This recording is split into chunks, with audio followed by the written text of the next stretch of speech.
Hello. Okay.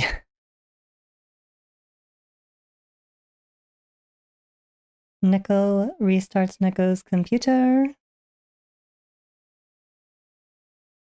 And then everything decides that it does not know what is my proper default device and all kinds of other shenanigans. Huzzah! Yay, the wonders of technology. Okay, well, I believe that we have solved our problem, but only time will tell. Much annoy. All right. Let's see here. Is there a way for me to... I would like...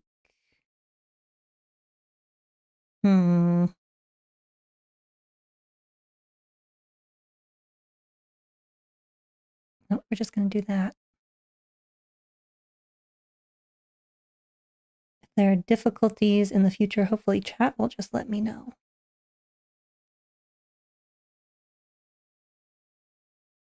Okay. We need this, and we need this. Okay, interesting for that to pop back up. It's fine. We are only having moderate technical difficulties, but things are fine now, I think. I hope.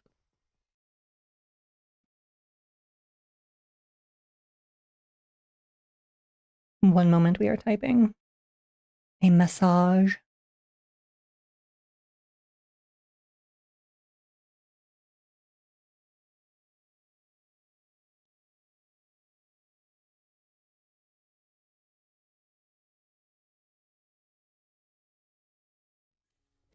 All right.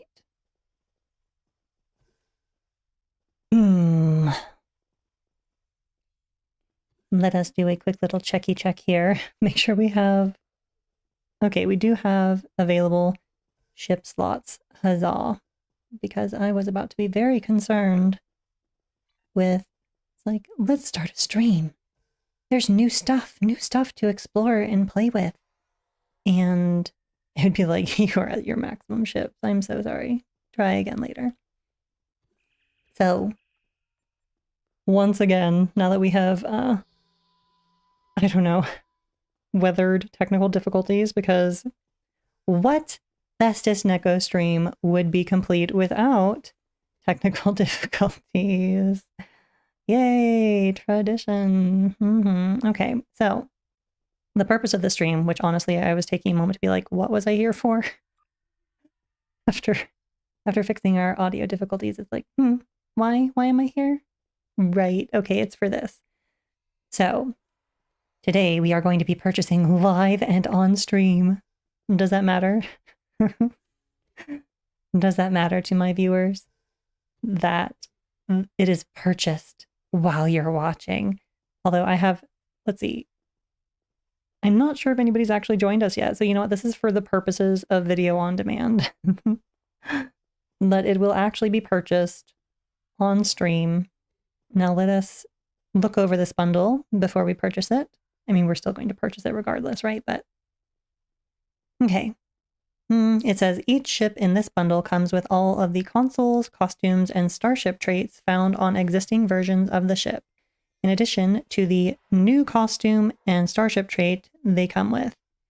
Items included in the pack: legendary Akira multi-mission command cruiser. I actually advocated on the forums, I'm going to put this out there, I advocated on the forums that this get transformed into a flight deck carrier, because the designer of the ship intended it to be a carrier. The Akira, that is. He talked about in an interview how it had these fly-through hangar bays intended to take ships, take its fighter craft or shuttles or what have you in through the back and launch them through the front. And I'm like, okay, well, if you're doing the legendary ultimate form of this ship, then surely it should be the most carrier-ified version, right? Like a carrier torp boat is what was intended. And as far as I can tell, that was completely ignored. So yay, I'm so glad. I mean, it's honestly not bad because the other part, because I think that this ship can be good. And, we'll get into its details later. But my problem with single hangar ships is that if you put flight deck doffs on them, they do practically nothing while they perform aggressively well on two hangar ships. So the other part of my plea to the developers was, please fix the flight deck doffs at the very least. Like, if you're not going to make this a carrier, that's okay. But the flight deck doffs are garbo on any ship that only has one hangar. And so yes, Neko is displeased because I'm betting that doffs have not been fixed for this, but it's possible that one got seen, and maybe that's the suggestion that they will take that, or they tell us to post to the forums because they read them and then they lied. I also posted about the traits for the ship because I think the traits on this ship are not going to be like, one of the traits is okay, right? Like, it's okay. It's how it has always been because it's the trait from the tier 6 Akira or Alita or whatever that ship is called. And the problem I have with it is that it's whatever you're using. So if you're using beam overload, it gives beam overload to your pets. If you're using cannon rapid fire, it gives cannon rapid fire to your pets. But superior area denial, whether you're using fire at will or scatter volley, gives both to your pets. So you don't have to match your build to the build of your pets. And some pets actually have cannons and beams. So I petitioned, like, please, developers, update this trait so that when I use either beam overload or rapid fire, that it gives both to the pets, because that would just be a big quality of life improvement. And it's not like it makes the trait honestly any different than it is, other than not as annoying, right? So yeah, as far as I can tell, that has not been updated, but we will find out when we purchase these ships, because I actually don't have the T6 version of this ship, and I have held off on purchasing it because we got that leak from a stream a long time ago that they were working on what people thought was either Legendary Akira or Legendary Valdor, but it turned out it was both of them together. How interesting. Also, I think that what are those things called? Maelstrom torpedoes that they gave us with this ship. I feel like they could use a tweak, because you have to, like, very specifically change your playstyle probably to use them appropriately. Like, you're not supposed to have them on auto fire, and they're supposed to gain a charge every 30 seconds. And then, supposedly they're slightly less DPS if you fire them normally. Like, if you just spam them the way you do other torpedoes, mostly, like most people. Some people will, like, very specifically choose, I want this torpedo to fire with this spread, but most people, they just let them fly, right? So I was like, hey, why not let the torpedo fire normally? Like, it's a quantum torpedo, so every 8 seconds it'll fire normally, but it has a secondary effect where it gains charges once every 30 seconds, and once it has gained charges, whether it's, you can make it either very, like, pilot requiring, like, make me choose when it fires off to maximize the DPS, or you could just make it so that it doesn't fire off with spread or high yield until it has 3 charges. It depends. But I'm like, with this version of the torpedo, it would at the very least perform kind of like, normally for most people. Whereas, like, I don't think we're going to be using this torpedo because it seems a little too involved, and I'm not an involved pilot. I like putting practically anything and everything on auto fire. But anywho, we're going to continue reading. I'm sorry, I had to get sidetracked on that because I'm very disappointed that I posted 3 separate suggestions to the forums, and I'm pretty sure that none of them, maybe it's one of those times where they're like, God heard your prayer. His answer was no. Maybe a dev did read it. Maybe the systems lead, maybe he read them and was like, this is a stupid idea. But no, they were fantastic ideas and they should have been taken, but whatever. It is what it is.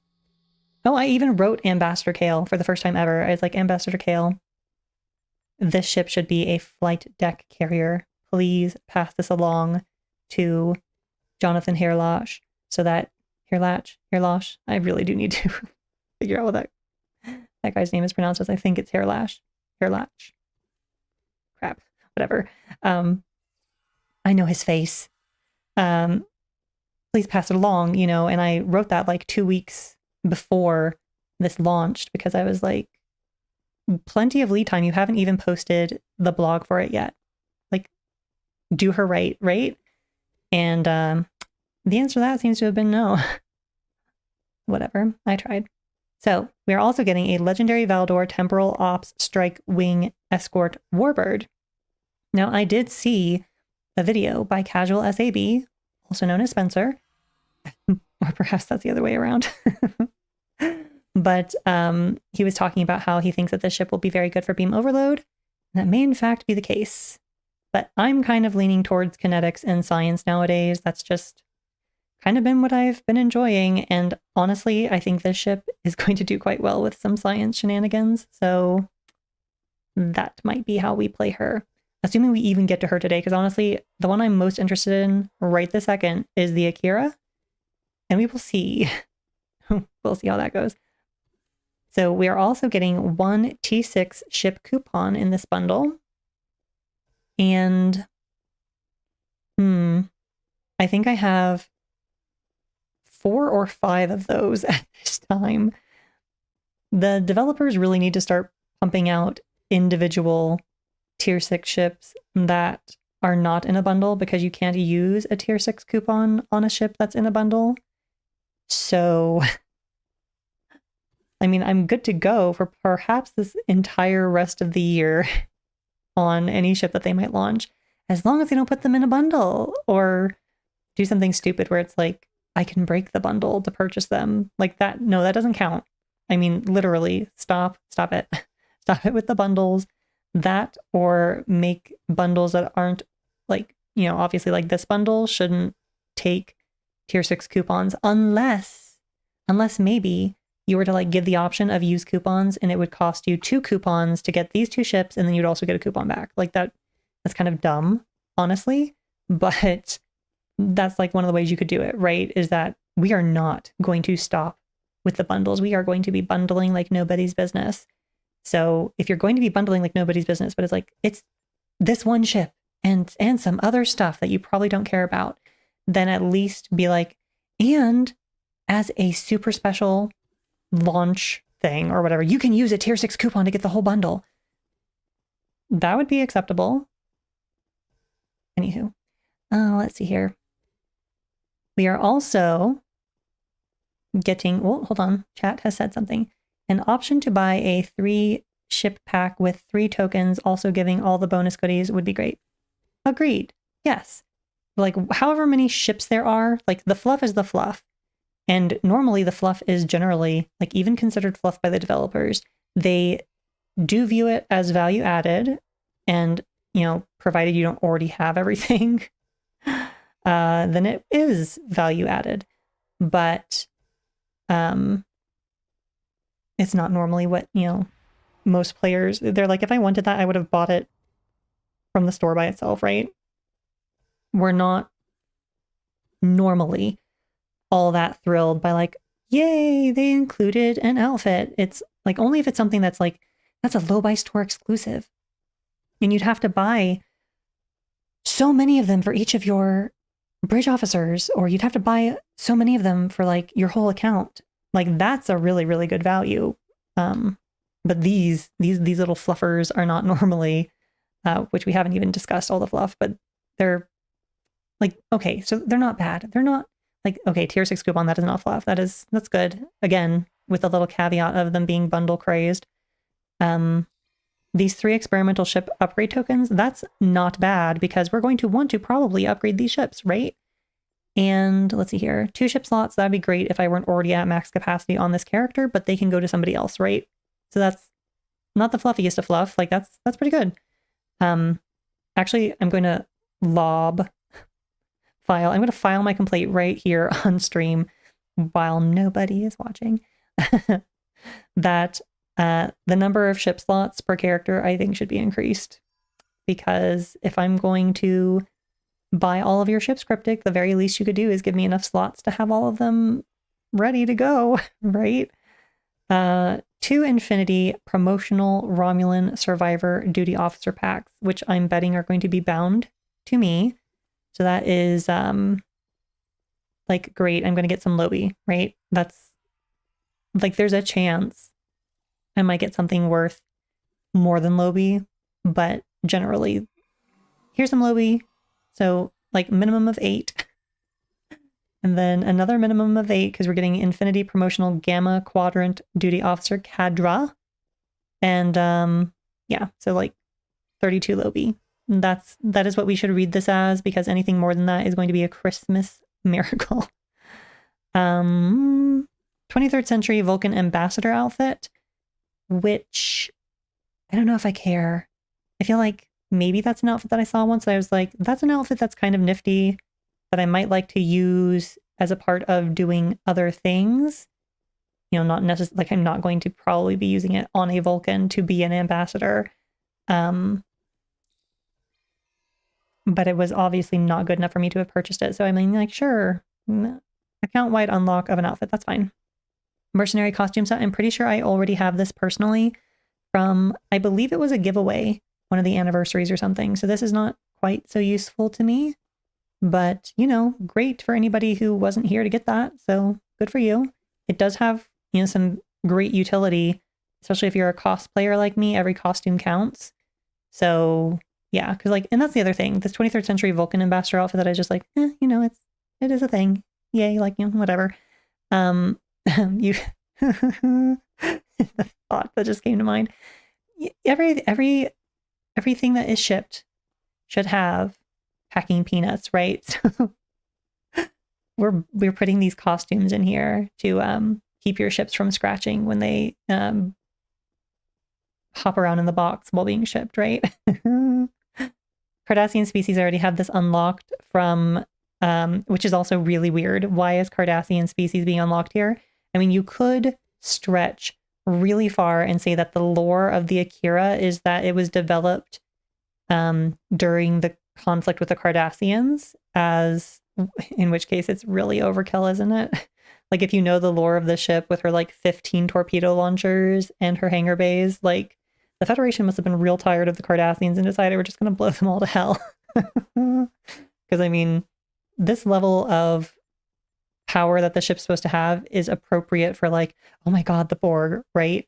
But okay, the story goes that she was supposed to have been developed, or like began development during the Cardassian conflict. So we could say that this makes sense from that. Okay, yeah, sure. And then, but of course this makes it a second place where you can get the Cardassian species unlock, because I'm pretty sure it's unlockable on its own, and it's also should be available. Hold on, I have to move things because I have everything on one screen. I think it's an expansion pack. Gamma Vanguard pack, perhaps. Let's see. Yep, playable Cardassians. I'm quite curious, and this is what I have it from. There's some other, maybe it's a starter pack.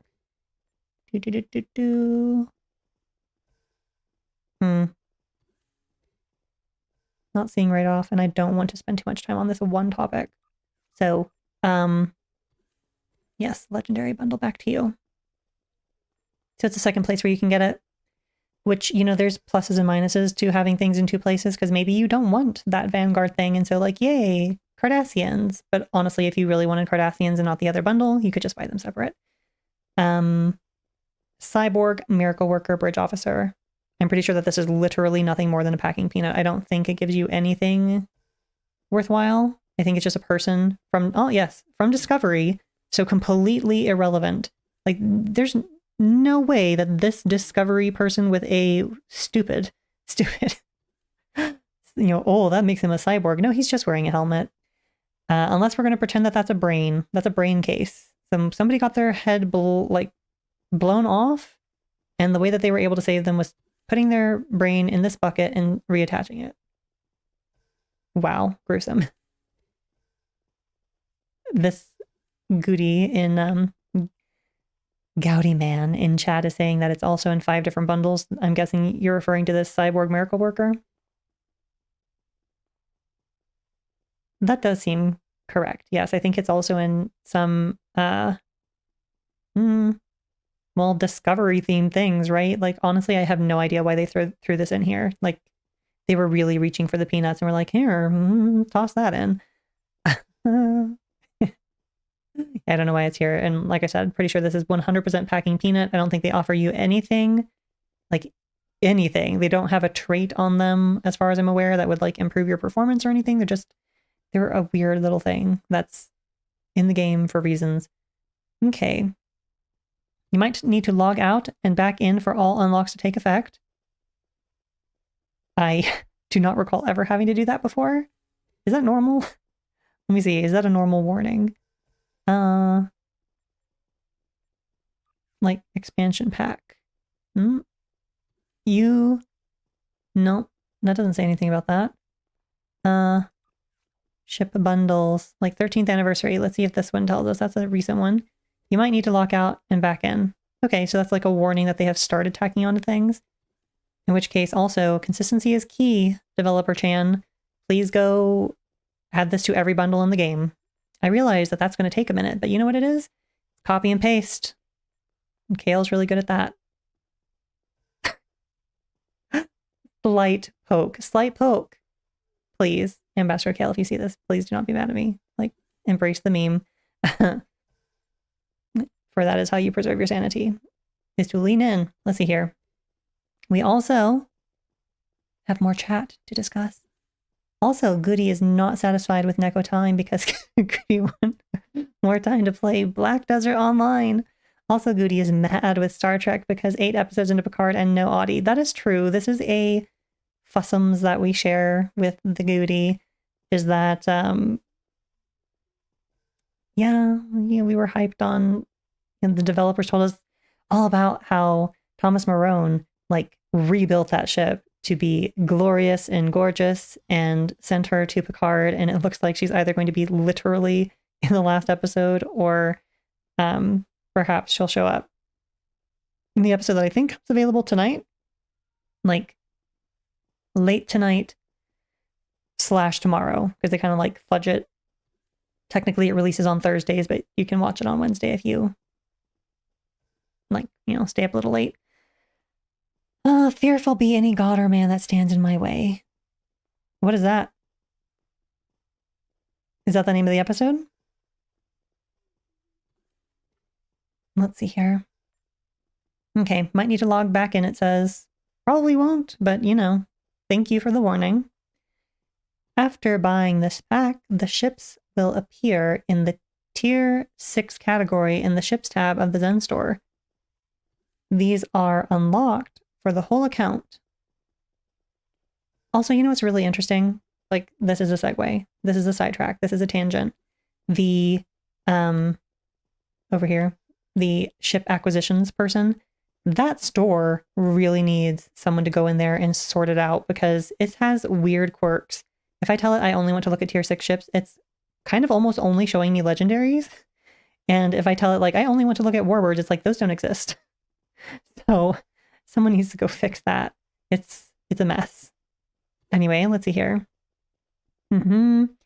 After buying this pack, the Tier 6 coupon ship lots, ship upgrade tokens, Infinity Promotional Gamma Quadrant Duty Officer Cadra, and Infinity Promotion Romulan Survivor Duty Officer pack will automatically be granted to the character who buys this product. These rewards are only granted once per account. And in my particular case, because I'm at maximum ship slots, just for anybody who might be watching this and doesn't know how it works, it should pop those ship slots into my inventory as you can give these to some other character on your account. Enjoy. Let's see here. After buying this pack, the Cardassian species unlock will appear as a separate product in the promotions tab, and can be claimed on all characters on an account. You know, something else that's coming to mind is that if you already own something that they're including as a packing peanut, then there should be a discount. Because it's not added value for you, right? So that would only be fair. Even if it's like you own the Cardassian thing, so it goes from 8,400 Zen to like 8,300. Like, honestly, even just that little smidgen of consideration would be welcome. And then also I already own this bridge officer, so like knock off more, right? Like, even if it's just 100, seriously, because every little zenny counts. And I already own those packing peanuts. So let's see here, which the Cardassian species isn't a packing peanut if you're planning to do anything with them, which I actually have one Cardassian. I don't think I've done more than one. But I have Cardassian ships from that Vanguard pack, and I just never like use those Intel Cardassian ships. And I was like, you know what? I got the species.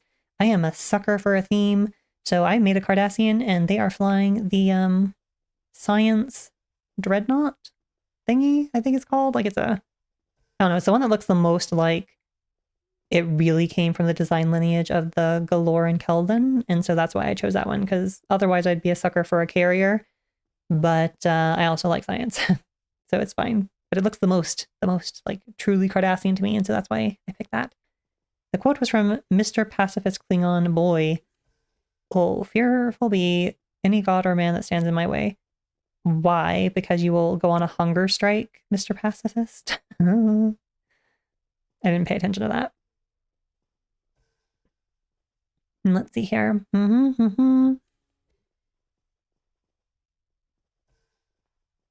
Where were we? After buying the pack, Cardassian, yes. After buying this pack, the 23rd century Vulcan Ambassador outfit and mercenary set will appear in the tailor. These are unlocked for the whole account. And after buying this pack, the Cyborg Miracle Worker Bridge Officer will appear as a separate product in the promotional tab and can be claimed on all Federation aligned characters on an account.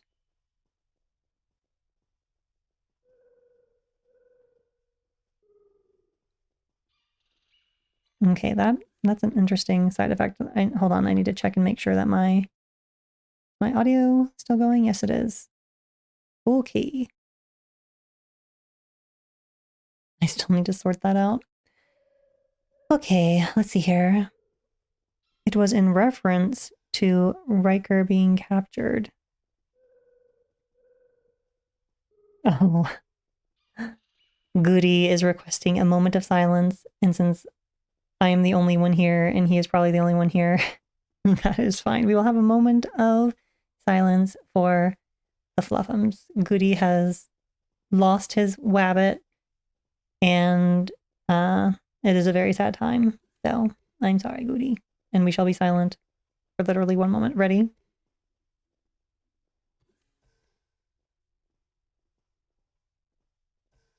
Hold on, we're supposed to close our eyes for a moment of silence. We're getting an extra moment because we're closing our eyes. Okay. So I said in my little Neko head, I said, Fluffums, you are a pretty boy. And that is my little thing to the universe. Okay, so, right. We were here for a reason. Well, it's a good thing we don't keep track of time here, because if we were, we would know how much time has been wasted, just even, and we haven't bought the bundle yet. So, also something else of note to anybody who is considering buying the bundle and has not yet done so, is that it is a 30% discount. It is not a 35% discount. Bundles routinely go on sale for 35% off. So it would be, I want to say 600 Zen cheaper is what I have. I believe that's what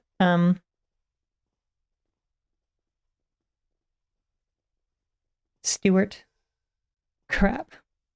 No. Casual SAB. Casual SAB, his video, I'm pretty sure that he said it was like 7,800 or something is what it would be normally. So bear that in mind, that if you have some patience that you can buy this later, but I'm choosing not to have patience and I'm going to buy it now.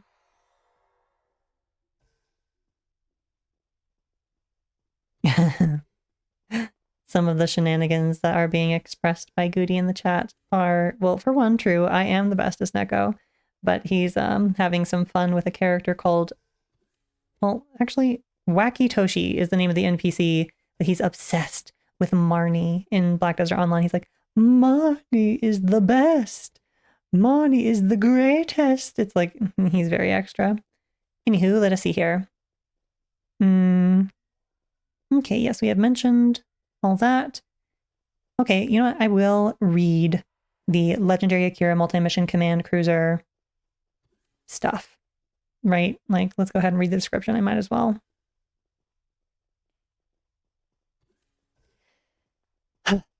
Sorry, I needed a moment because just realizing that there's a paragraph here that's probably pointless whatevers, but we're going to read it. The Legendary Akira, just taking a moment probably to honestly consider backtracking, being like, you know what? No, actually we're not. Hold on.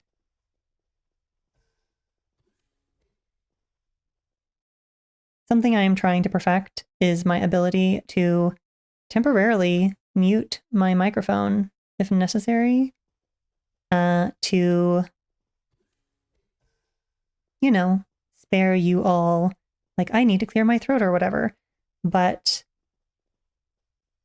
there have been unintended consequences. The key I have set it to seems to close whatever window is open. So that's fantastic. There we go. Okay. The Legendary Akira Multi-Mission Command Cruiser embodies the finest traditions of Starfleet.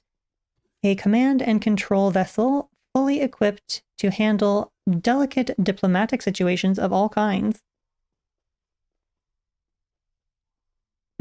Hold on, sorry.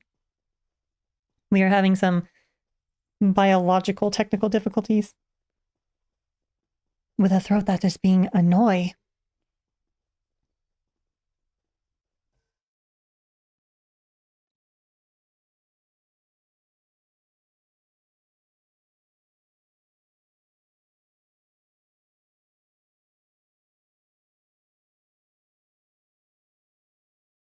All right. I think maybe we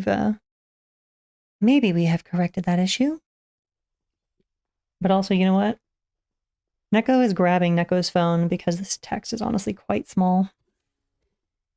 And I don't want to adjust my entire display. Oh my gosh, this is so much better. Thank you, Sam. Oh, hold on. I can't have this in front of Camera Chan. This is getting more more difficult. Hold on. We can do this. We're super professional here. We know what we're doing.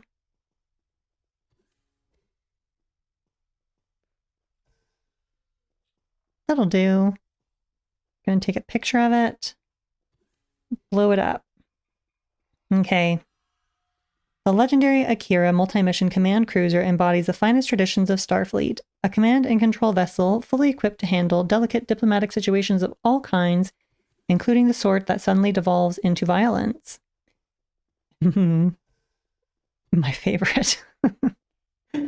The Akira stands testament to the need to be resolute and reasonable both.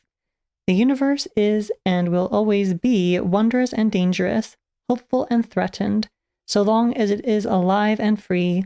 As beings come together for greater and greater endeavors, the subtle creep of entropy lurks like a shadow, corrupting the powerful as all power corrupts, and tempting the strong by virtue of their strength. Okay. Knowledge, exposure to new ideas and new cultures, and simple peaceful contact is the best vaccine. It is the enduring mission of Starfleet to drive back the darkness of ignorance. Let's see, what is this? This ship is powerful enough to boldly go, versatile enough to meet new life and new civilizations, and blow them to hell. That's my little contribution there, but it actually says, and should the worst come to pass, is fully capable of deploying that most universal cure for the power mad, a photon torpedo. Okay. So let's see here. Oh, Goody wants me to finish giving Samsung head pats. My Samsung Galaxy S, what is this? Is it 22? I think it's 22. I think 23 is the new one. But it's got a nice zoom feature, like a very, very nice zoom camera. And that means that I can be sitting very far away from a very large screen with text too small for me to easily read at times. It depends, because also sometimes like my eyes were being a little funny there for a minute. But yeah, and then they've gone back to doing that, so great. But yeah, so I was able to zoom right in there, take a picture of it, and I'm sure there's other ways of handling this, but I very frequently, it's just easier to reach for my phone, right? It's right here. Zoom in, what does that say? Oh, and the event ends whenever. Okay, so let us move on to the next text here. Let's see. The Starship features a Commander Engineering Command Specialist Bridge Officer seat and a Lieutenant Commander Science Miracle Worker. Which, to be honest, I am quite fond of that combination. I think it'll be delightful. Let's see here. Command ships are impressive vessels designed to inspire those around them. When the command ship activates a bridge officer ability, it will receive a small amount of the inspiration resource. Command bridge officer abilities generate additional inspiration.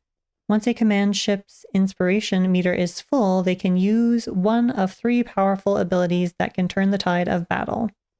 The legendary Akira multi-mission command cruiser comes with the following consoles from previous versions: Point Defense System, Torpedo Point Defense System, and Destabilized Tachyon Emitters.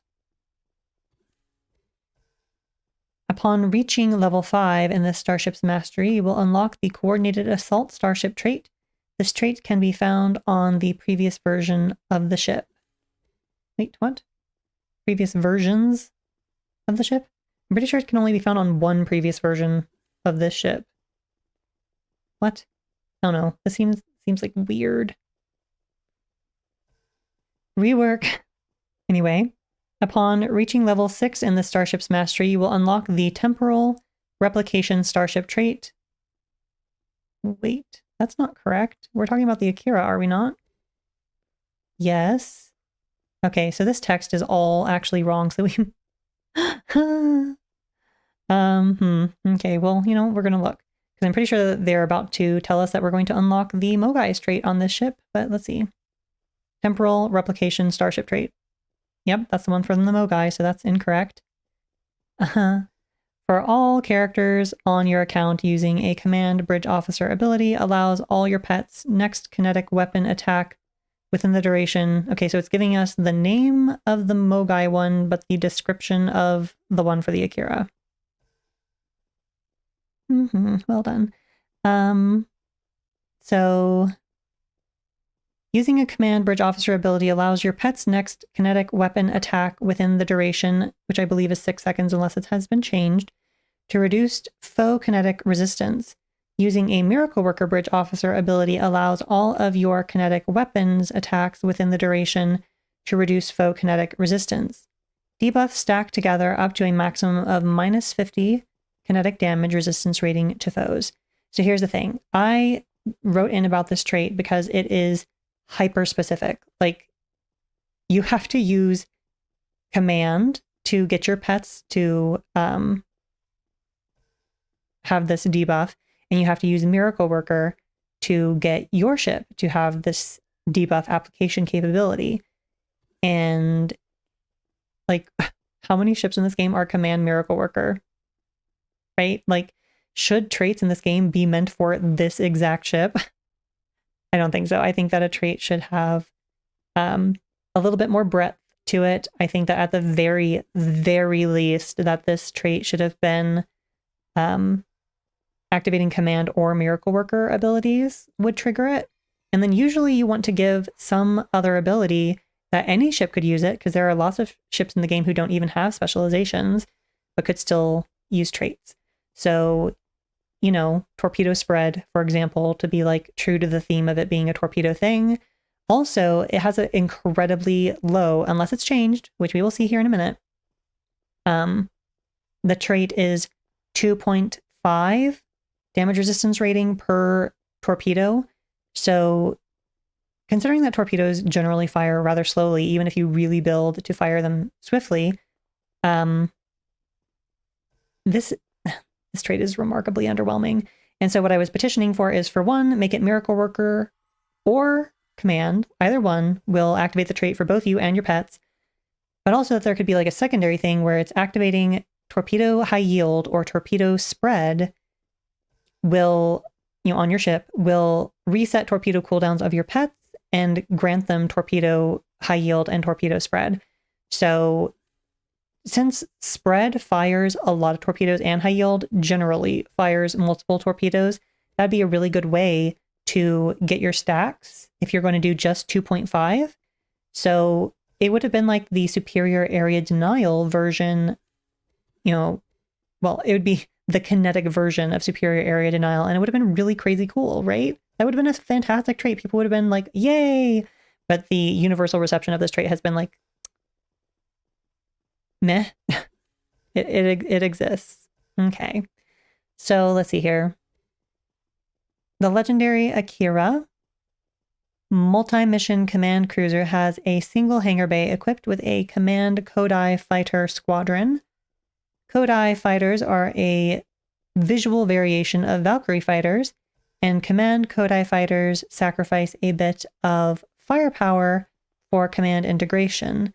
This grants them Torpedo Spread 1 whenever the parent ship uses a command aura with a 40-second cooldown.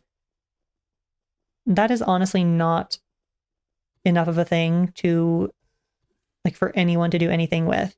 If they got a torpedo spread every time you activated a command ability, that would have probably been worth it. And there would have to be no cooldown. But with a 40-second cooldown and it activates off of command auras, like, nobody cares. Sorry, but nobody cares. Let's see here. The ship also comes with standard Kodai fighters, not equipped. Not equipped. What? Does that mean like non-specialist ones? So like just for the visual? What? I don't know. I guess we're going to find out, right? Advanced and elite versions of these powerful frigates. Isn't it a squadron? This is some... Oh, copy and paste at its finest. Okay. Anyway, these powerful, whatever they may be, can be obtained from the Dilithium store and the Fleet Starbase, respectively. Okay. Honestly, there's a part of me that's like, do we bother reading the rest of this? Because it could be entirely wrong. Might as well, right? Because the only way we're going to know it's entirely wrong is to read it and then get the things and be like, oh, none of this is correct. It's a tier 6 ship. Faction, Federation, Federation aligned. And of course, if you have cross-faction flying unlocked, then, anything can fly it. But it would be blasphemous to do so, so don't. But also you do you. Let's see. Required rank. Must complete the tutorial. Hull modifier 1.2. Pretty sure that that's better than what the Akira as an escort would have gotten. It would have gotten like a 1.0. So, yay, more hull. I'm happy for that. Shield modifier 1.15. Like shields are still kind of useless.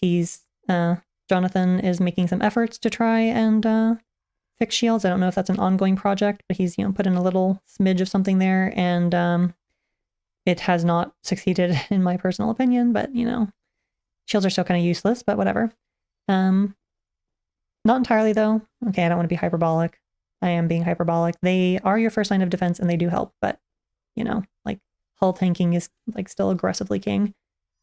Oh, I blame a certain person who is known for doing certain things involving typos, is what Gouty Man has said in the chat, and that does sound like a safe assumption for how this occurred.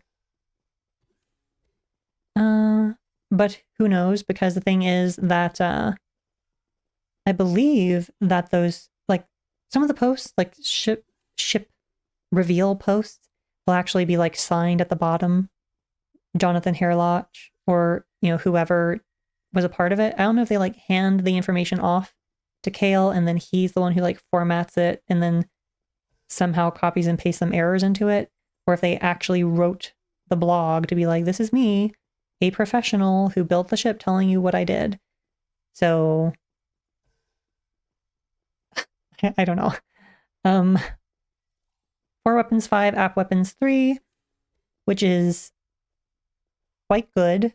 It's usually the generally preferred layout, although I must admit that I have kind of been desiring 4 aft slots from flying my Sovereign class. I've been flying my Legendary Sovereign, and her build was a little bit different than what I'm used to doing nowadays for kinetics.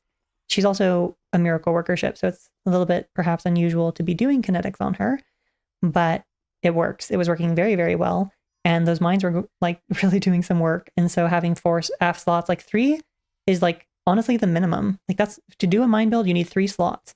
But yeah, 4 would be nice. You know, something I really want, universal weapon slot. Like you can choose whether or not you want your ship to be 5-3 or 4-4. Like, wouldn't that be nice? That'd be cool. Universal weapon slot win. Device slots 2. Really? Like, who cares? Who uses devices, right? Some people. I generally kind of don't. But 2, it's a multi-mission command cruiser. Did somebody forget that? It's like, it's a cruiser now. Pretty sure that that should have more, but whatever. We'll see what happens when we actually take it out, right? And you know what? I'm just going to say it.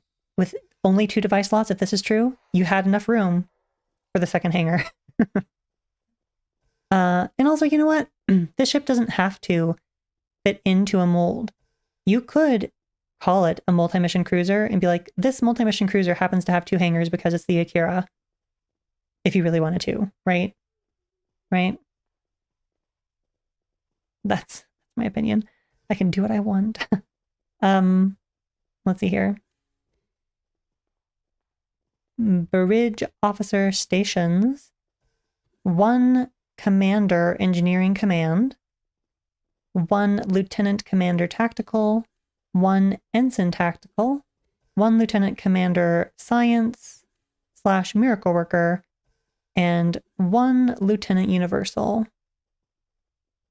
Not too bad. I would have preferred if the tactical ensign were also universal so that you could, you know, rearrange things a little bit more, but it's fine.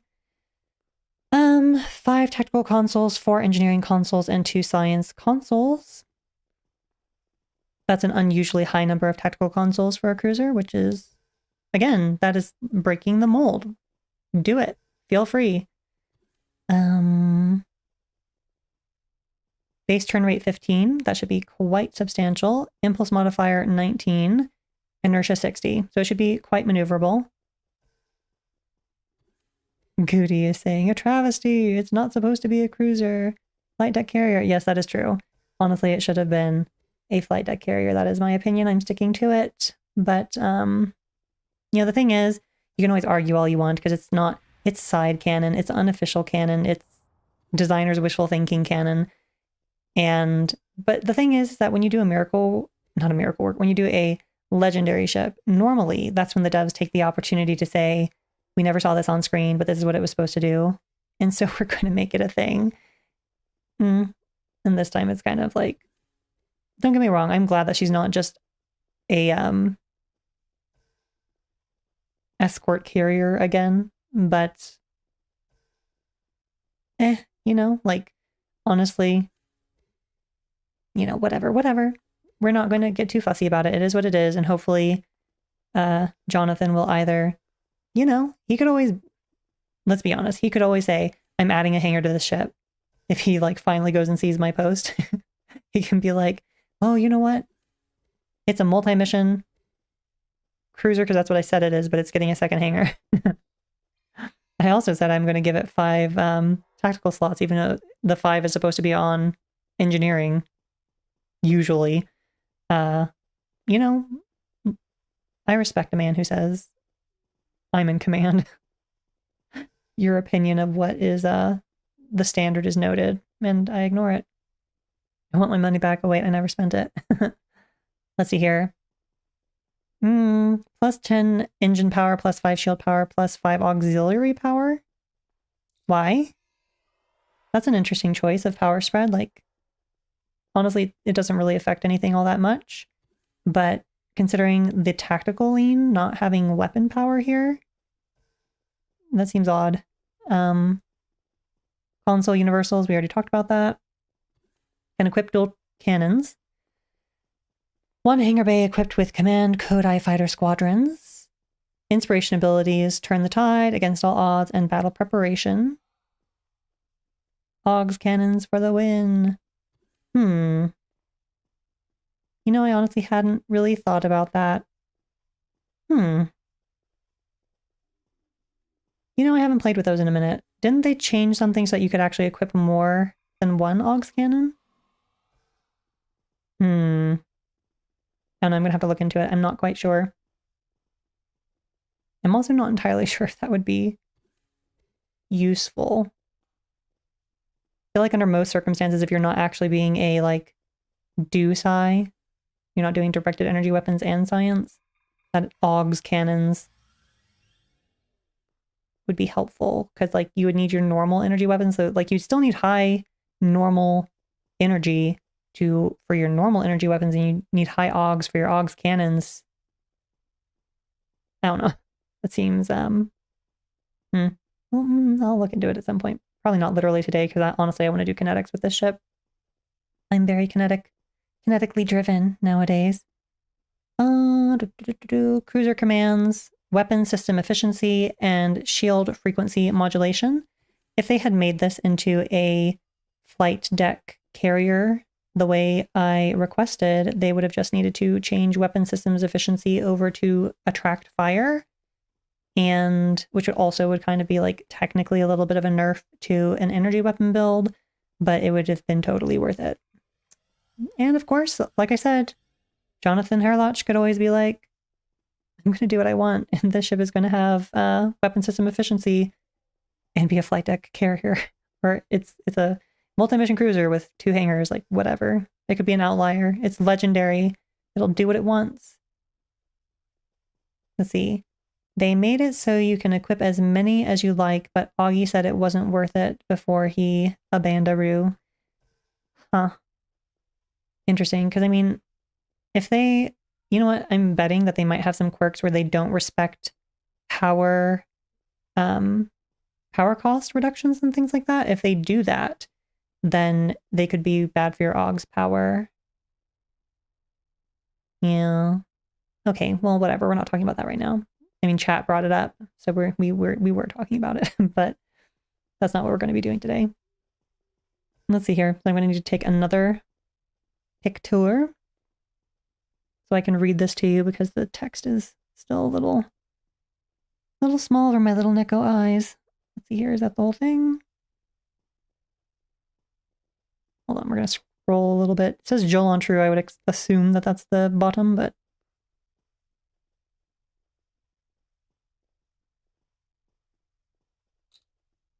snap picture, make a big error.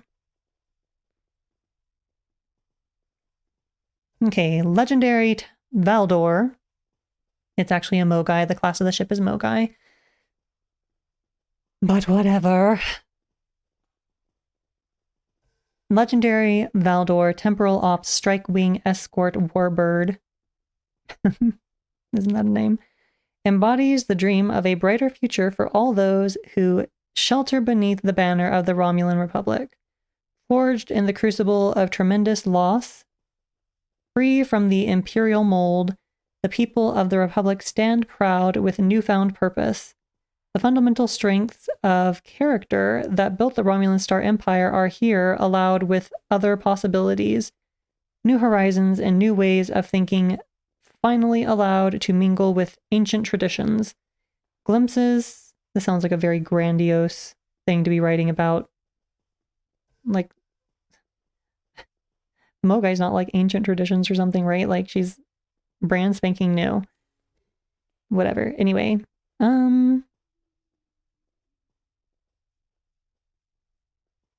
Glimpses of alternate timelines and add perspective to this one. What? Are they trying to claim that Lower Decks is an alternate timeline because it's the most canon show we have right now? Okay, the ship's design philosophy has also evolved, sacrificing shield strength to focus on firepower, maneuver, it says maneuver, but it's maneuverability, and hull. Its precious technological advantages, once held firmly in the grip of the few, are spread throughout the fighter squadrons and ship systems. That sounds incredibly political for saying that, like, the ship also has squadrons now. Like, once the few who were aboard the bridge had all the power, but now there are people in fighters. Like, okay. Where were we? It is a ship of new worlds, new horizons, and new strengths, built to battle old enemies and old ways of thinking. Okay. Guile and cunning are no strangers to honor and integrity, and alloyed together, they are formidable indeed. It is easy. Sorry. There are just times where I need to reread to myself the thing I just read to be like, okay. It is easy to be a good person under the harsh scrutiny of the panopticon. Those who do good in the dark, where no one will ever know, carry our hope for the future. Jolon True. Is that something about a cloaking device? It's easy to be good when you don't have a cloaking device. But those who do good while possessing a cloaking device, you are the hope of the future. Yeah, sure. Whatever. Let's see here. Gaudiman has also said in chat, they made that change along with the release of the legendary Vesta, so if you ever choose to go back in time and poke at that, could be a good chance to do so.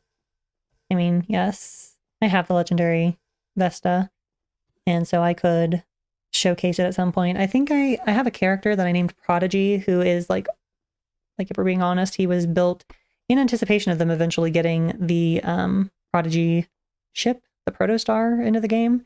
Possibly, maybe, I don't know. It depends. I'm not like that enamored with the ship to shell out the crazy expense that's going to be required to get it.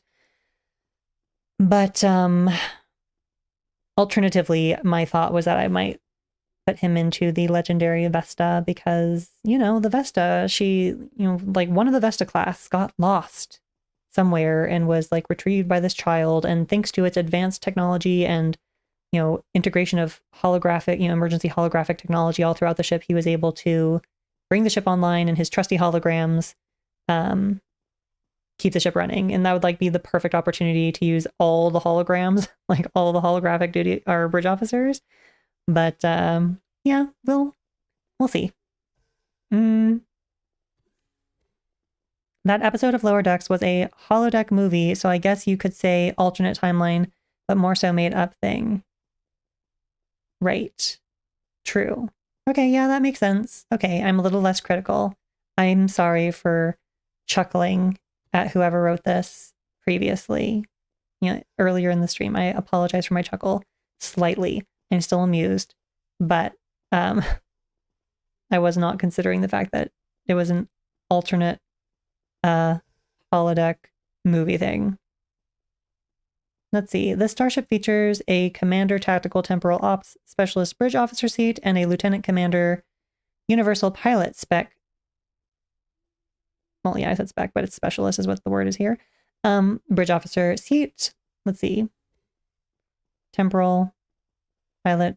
Okay, thing is, we don't care about Pilot. In my personal opinion, I mean, Casual SAB said that Pilot has some good abilities in it now. Yeah, sort of. Clean Getaway, he's right. It's a low cooldown, unconventional systems trigger, so yay for that. But other triggers do more on top of being a trigger. So it's like, like yay for it being a trigger, but also meh. And then I think he mentioned Fly Her Apart. But he also mentioned the fact that you can't spam bar it, which is my big problem with it because everything should be spammable. So yeah, that's an ability that could potentially be very powerful. But again, you would have to like not spam it. And I'm very loath to not spam anything. It's not the worst thing in the world. Like, come on, I put Gravity Well on its own thing, right? So like maybe if I care to be judicious, then...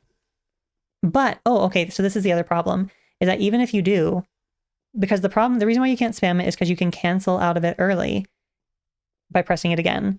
But so many things in this game will not activate until you've like hit them 3 times, right? Like you've got things spamming, you're doing stuff, whatever, like you're turning at the same time in this game. This game, it does not like multiple inputs. So if I hit it once and it doesn't like seem like it's going off and I hit it again, like go, and then it's just like, and then it's canceled. So yeah.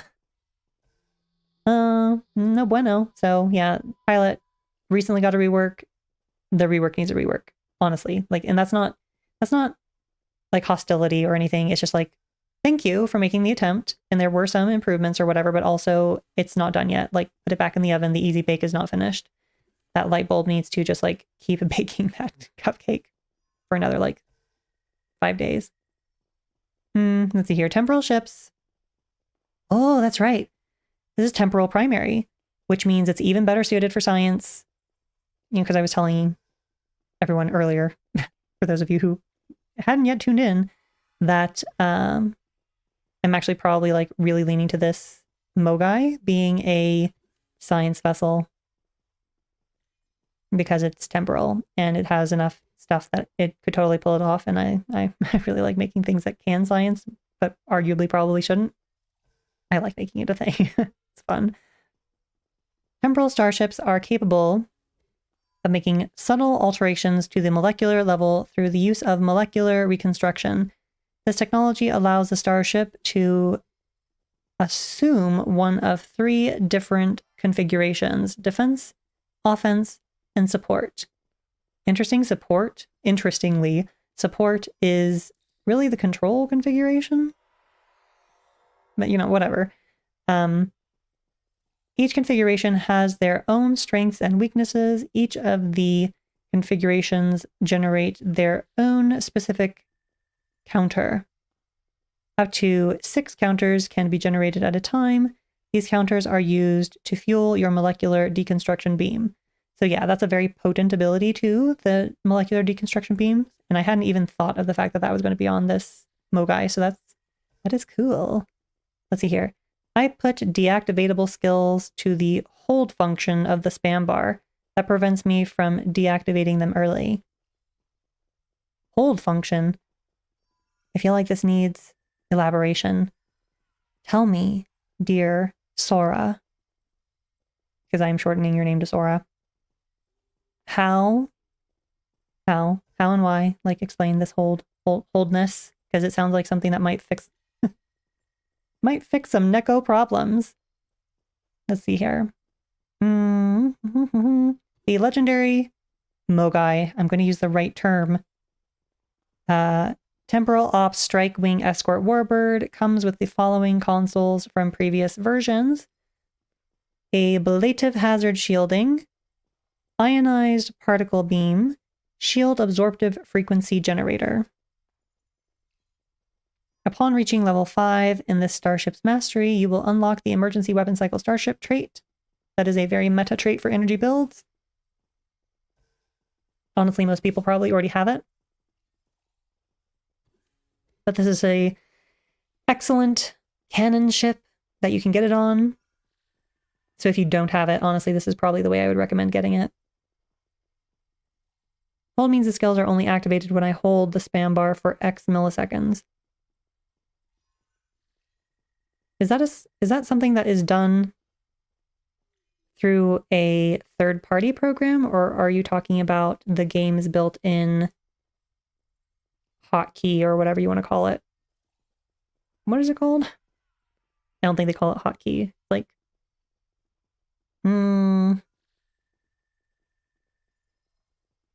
keybinds, that's what they call it.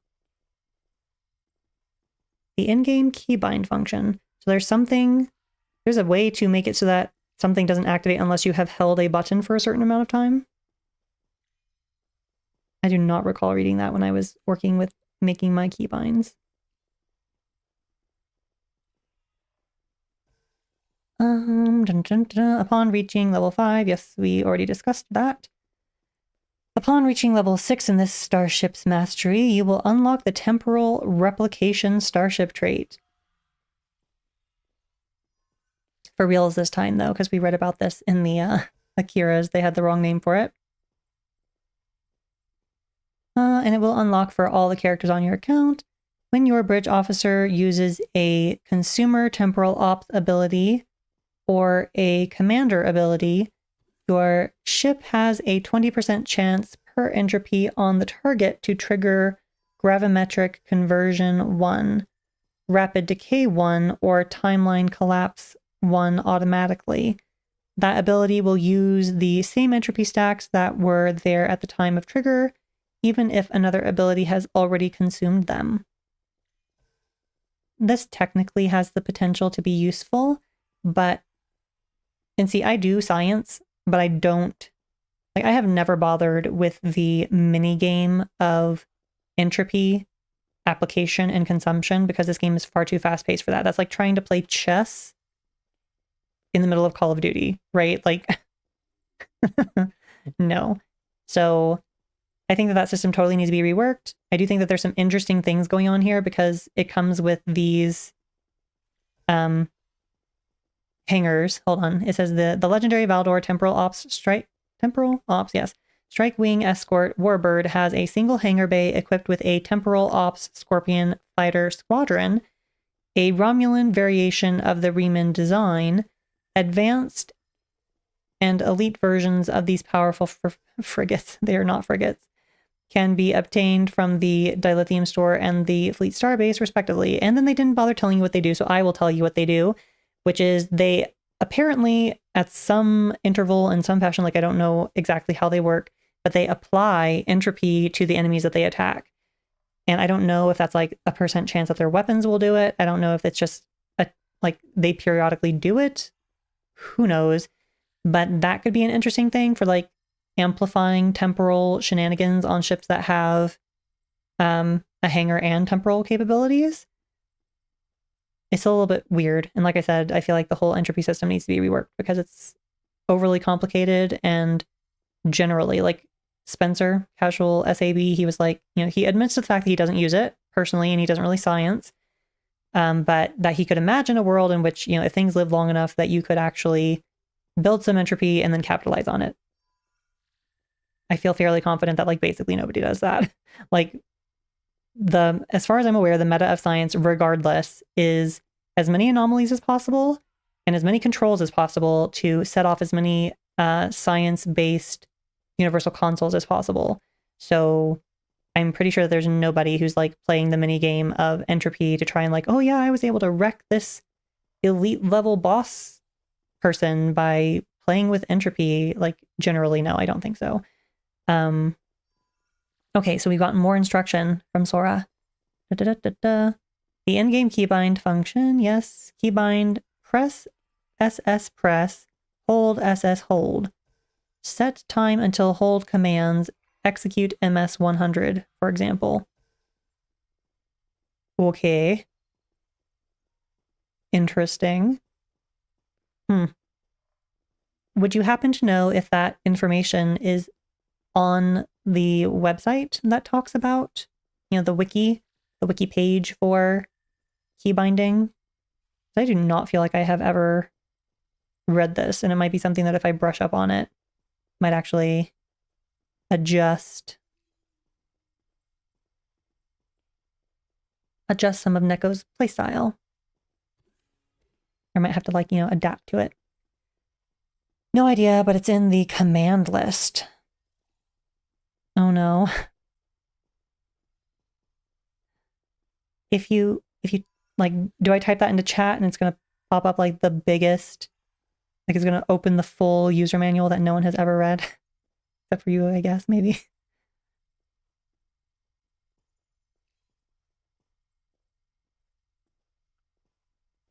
All right, it says that this ship which I think it's very interesting because they're calling it an escort warbird.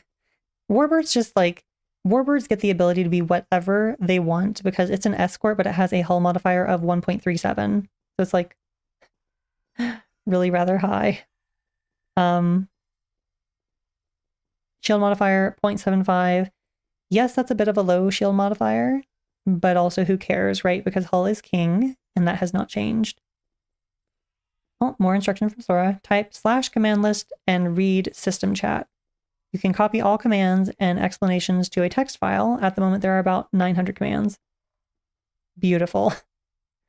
I don't think we're going to be doing that in this exact moment, but we are going to remember to do this. And in fact, I think I'm going to go make a note. Well, can I? You know what? I can't. Nope, this is going to be a pain in the butt. I'm not going to be able to do that right now. Even my making of a note. And I'm pretty sure Restream should be keeping my chat log. I think it keeps my chat log for the entire stream. Crap, I don't want to lose this. No. I need to... I wonder if Twitch keeps the chat. Like, can I go back on my own stream and copy the chat and paste it somewhere? Let's see here. Well, first of all, since it's not immediately pressing, we're going to finish reading because we're almost done. 4 weapons, 5. Half weapons, 2. I must admit to being slightly disappointed by this because I would have loved 3 aft weapons for the possibility of using mines. Device slots, 3. Interesting that the ship has more devices than the Akira. Bridge officer stations. Commander Tactical Temporal Operative. A Lieutenant Tactical. Lieutenant Engineering. Lieutenant Science, and Lieutenant Commander Universal Pilot. Consoles, 5 Tactical, 2 Engineering, 4 Science. And let's see here. Base turn rate 16, impulse modifier 21. I'm pretty sure that those modifiers are better than the Akira. Legendary. Inertia 70. Aren't all these numbers higher?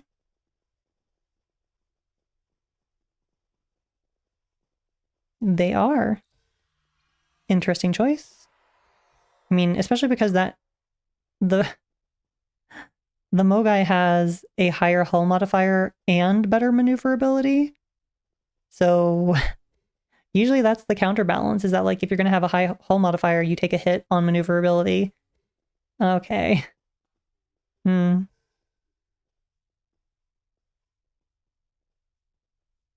It does sound like something that would be very useful, and I'm going to have to look into that. Thank you so much for the information. Maybe I will find some other nuggets in that 900 command list as well. Be like, oh my gosh, I didn't know this was a thing. Let's see here. Okay, plus 15 weapon power, plus 5 engine power. Which is perfectly fine. But again, it's a little bit strange that the Akira doesn't share that. Like, okay. Anyway, console universal ablative hazard shielding. Oh yes, we already read the consoles earlier. Can equip dual cannons, 1 hangar bay, which is new for the Mogai, which is, value added, yay. Hangar bay loaded with temporal ops, Scorpion fighter squadrons, and again, depending on how these perform, these could actually be decent. Applying things, because if I do take this ship in a science direction, which is what I'm heavily leaning toward right off the bat, then, having additional entropy on things and that could be useful. But may not be worth the DPS hit. We'll see. Molecular reconstruction. It has a singularity warp core, which means it has lower power levels generally, which is pretty much an annoyance for the community, but it's fine. It comes with the singularity powers, which if you don't know what they are, I'm honestly not going to go into them right now because I honestly never use them, so you will have to look them up on the wiki. I apologize. Starship ability package, tactical warbird. Was this? Did we skip over the Akira's description of its mastery package? Yes. Okay. So we're going to read the Akira first. Apologies. Absorptive plating, which is kinetic and physical damage resistance. Rapid repairs, which is hull regeneration. Enhanced plating, which is energy and radiation damage resistance. Armored hull plus max hull hit points. Interesting.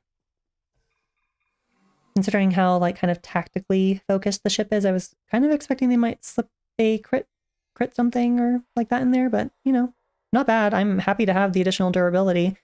The plus 10% hull means that it will be, you know, a little bit better than, you know, a little bit more durable. And then back to the Mogai.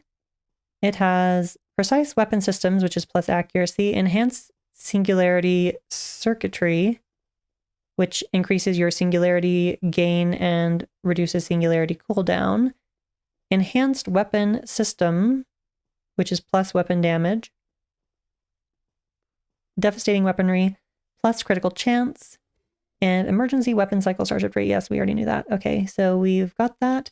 We're going to hit the button. And like I said, for anybody who is tuning in at this moment, you can save money by waiting for a bundle sale, which are like very frequently. Like honestly, I'll probably buy this and then 2 weeks from now they'll have a bundle sale. And it'll be cheaper because it'll be a 35% bundle sale. That's, you know, been the track record thus far. I am lacking patience, and the developers are counting on that. So I'd hate to disappoint, right? Actually, I'd love to disappoint and teach them a lesson, but we're not going to. We're going to be part of the problem. That's what we're going to do. Wait, hold on. I want to check my inventory and make sure it's like behind my head. Good. Let's see. Okay, I was checking for holes in the inventory. I didn't want things to like disappear up in here. I want everything to pop up at the bottom. Okay, bye. Did it work?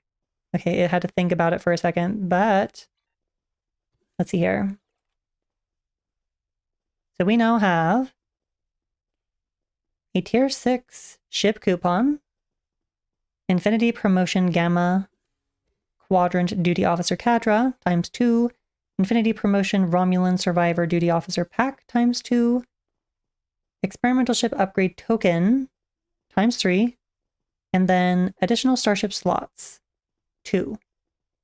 Interesting. Was 2 what they gave us in the bundle?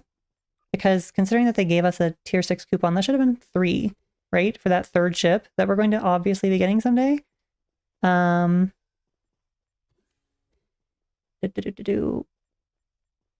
It's probably still under on sale. Yes. 2 ship slots. Yeah, it is what it is. But honestly, who put this bundle together and didn't think to put in 3? Am I right? Of course I am. I'm a Neko. And I'm the bestest, so I have to be correct. We're going to just put some of these things away real quick. Riveting content. We're going to put these in here because I already have observe 3. I'm at the maximum number of ship slots. So wait, what is happening there? That looks very strange. Hold on. Using our camera again. Oh.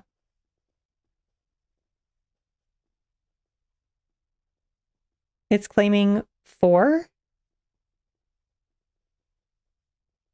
What? There were 3. I had 2. It should say 5. What is happening?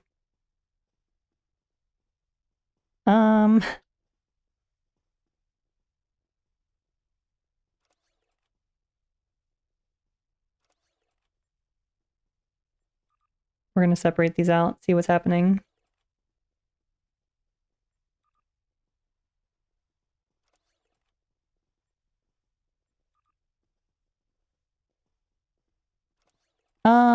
Lost a ship slot doing that. That's That's beautiful. That's beautiful. Okay, well, we're just going to put these back over here. And we're going to write a ticket. Are we going to do it right now on stream? Might as well, right? They're going to want the time and the character it occurred on and all that fun stuff. I'm loath to do this in the middle of a stream, but I also am not letting them get away with deleting one of my ship slots. Let's see here. Let us remember how to even file a report. No, you know what? We're just going to do it later. I'm going to behave myself. I'm going to make a note. Make a note. It's going to manifest in a note to Goody. Game ate one of my ship slots. Had 3 in account bank, but 2 from this new bundle in, and it turned into a 4 stack. File bug report when stream is over. Time is 4:50 here approximately. Cyclops is my character. Is there anything else pertinent? Nope, I think that's it for now. So, huzzah! Anyway. Is that it? Yes. Okay. So, time for us to go get our legendary Akira. Which actually, the method by which we're going to do it is not to demonstrate how the ship vendor is all kinds of borked. We are going to get it from the Zen store under ships. Tier 6. Akira. Legendary, yep. Claim. She got named the USS Deutschland. I have, in the past, the character I'm on, Cyclops, was actually named Eins. And because Eins is German for 1, if I'm not mistaken, I have repeatedly, when I was on that character, gotten messaged by people in German being like, oh, was ist los? Are you German or whatever? And I'm like, no. Rename immediately to USS Akira. Yes, because I am basic like that. And we're going to do a quick little googly goop here and find out USS Akira NCC 62497 is what it looks like. Yep. 62497. And we're going to approve this. And it worked. Thankfully, Akira was not a protected name for absolutely no reason, like we had with the monitor. And let's see, I could have readied the starship from that button, but I think it just tells you to go to this station we're standing in front of to ready it. So that's what we're going to do. So by default, we gave her these Maelstrom torpedo launchers. I wonder if they're upgradable. And a whole heap of dual beam banks on the front and beam arrays in the back. Did Neko reply to my message? Did I miss it? Are you talking about the Odyssey not being in Picard?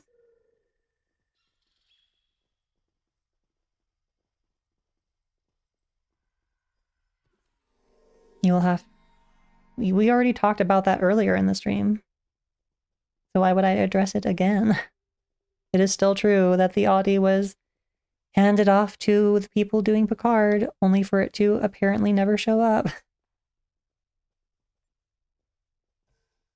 also probably not going to do anything either. It's probably just going to be sitting there as part of the fleet of Frontier Day. I'm going to go ahead and delete these basic weapons that came with it. So we're going to set aside our Maelstrom torpedoes. Also, yep, it's upgradable.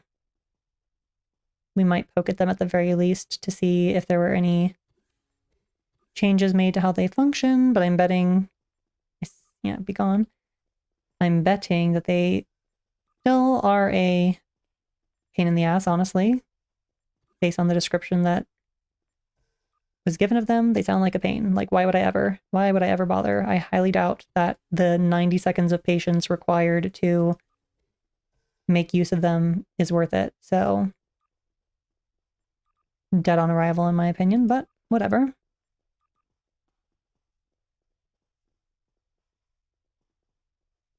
It's fine. I pushed the both button. Okay, let's see here. These take a DPS hit for a ability that is pointless, so we're not going to be using them. Bye-bye, Code Eyes. You can just go right there. We will use, I think, normal Valkyries, assuming I have them.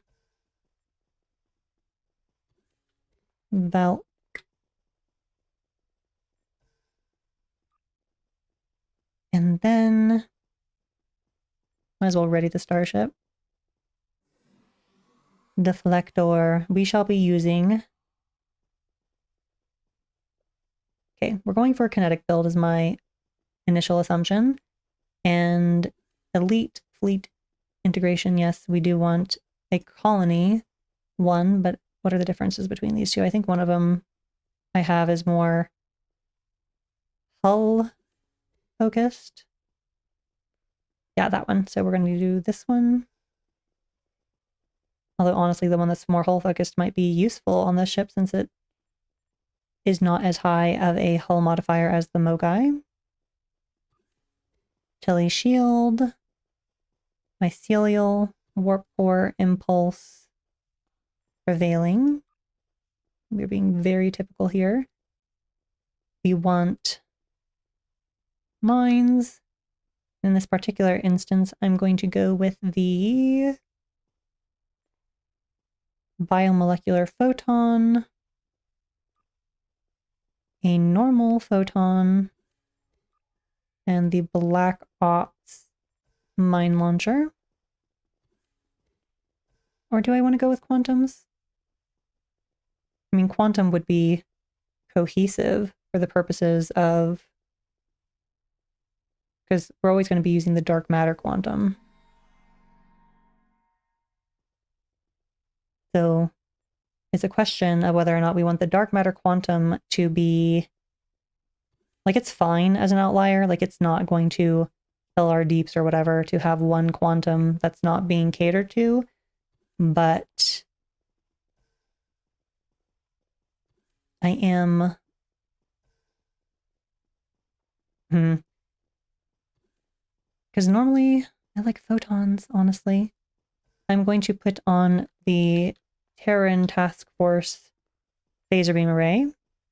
And that's honestly mostly for show. It's quite potent in its own right, regardless of if you build for it. But it's on there for the purposes of looking right, if I'm being honest. So what else? I could put on the Terran Task Force dual heavy cannon as well, which hasn't been seen on screen. Honestly, if it's not the Defiant, I'm not super fond of like dual cannons. It really depends though.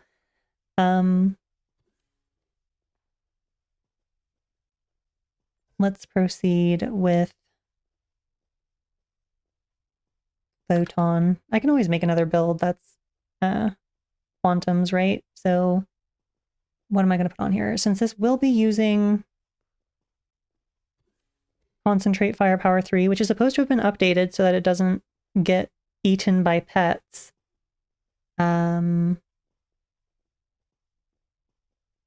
The biomolecular photon torpedo is supposed to hit very hard under high yield. And gravimetric also does some stuff.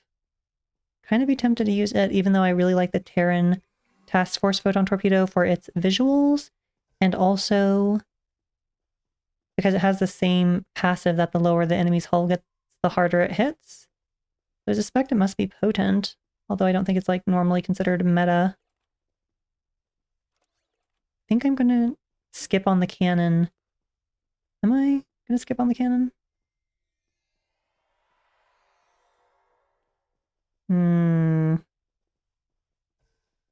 Maybe, because I'm thinking about putting this gravimetric photon torpedo on here. Yeah, this is what we're doing for now, and then if I change my mind, I change my mind. That's how that works. Photon.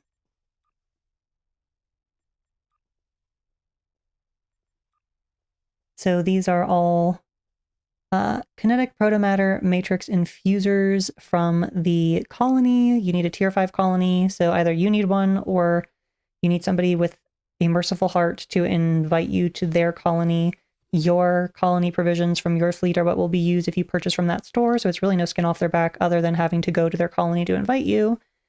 But yeah, these are good for like self-healing if you want durability, and they're what I'm doing this time for now, because I do not yet know the durability of this vessel, and I know that at 1.2 hull modifier it is on the lower end of where I prefer to be, so we will see. You know what? I need a tier 6 upgrade this ship. Did I move those elsewhere? Let's see if it's gonna just let me do it. Does I need to purchase some? Did I put... I do not recall putting them in the account bank. Must have, though, obviously, right? Upgrades. Unless they're not in this thing, right? No.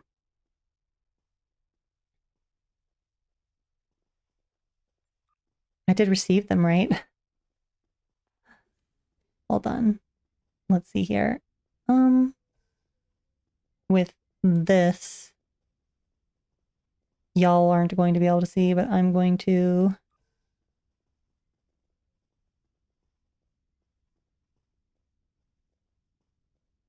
Ship experimental upgrade tokens ×3. It does say that I received them in the system.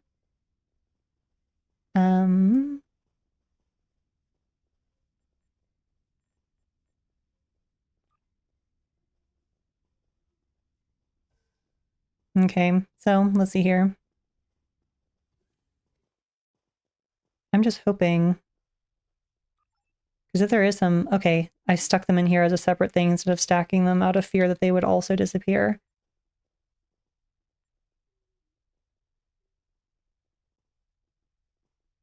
The other good thing, though, is that because this is a stream upon which that bug manifested itself, I have video proof. I feel like if you developers would like proof of the fact that your system ate one of my ship thingies, ship slots, watch my stream and also listen to my complaints and fix them. Complete upgrade, yes. Okay. Well, see, it lied. It claimed that I was only going to have 2 device slots, but it has 4 to start and 5 once upgraded. So, yep, full of lies. Good job. I generally like to put the Lorca in the Universal. Lorca? The Lorcator, as it is called. Let's see here. Normally, like, honestly, part of the reasons why my streams go very long is if I tell you all the reasons I'm doing things. The Lorcator and the 2-piece with this torpedo and blah, blah, blah, blah, blah, blah, blah, blah, blah, blah. And like, yes, that's good and educational, but it also is why I have like 8-hour streams per ship. I think we're gonna go a little bit faster. And we're gonna encourage engagement. If you people want questions answered, why are you putting the Lorcator on there? Post in the chat. Engage. Also, you know what? Like, comment, and subscribe. Or whatever. I need your warm bodies in the pile for Twitch Senpai to notice me. So if you are not subscribed to the Bestest Neko channel and you've been watching and enjoying, then subscribe. I need your warm body. I need it in my pile. Let's go. Also, there's a little thing that'll like pop up here and be like, so-and-so has subscribed. And you want to see that, don't you? Let's see here. Okay, so what else would we be aiming at? We're probably going to want, you know, I'm a little inclined to put the hull image refractors on here. Hull image refractors. It will give us 20% all damage, which is, you know, nothing shabby, but in particular, we're interested in the temporary hull that it gives us, which synergizes very well with these kinetic protomatter matrix infuser things, because they heal your hull in a fashion that the hull image refractors considers it a heal, and it gives you usually quite a very respectable amount of temporary hit points, which can be very useful for a myriad, you know, like just survival in general, but also temporary hit points can keep you from being interrupted during certain things that you're normally interrupted by damage. So very beneficial. What else? We basically want crits. So like tachyon net drones. We want bioneural infusion circuits, the best critical severity console in the game. We're going to want ultimate, probably. It's one of the best crit chance consoles in the game. We're going to want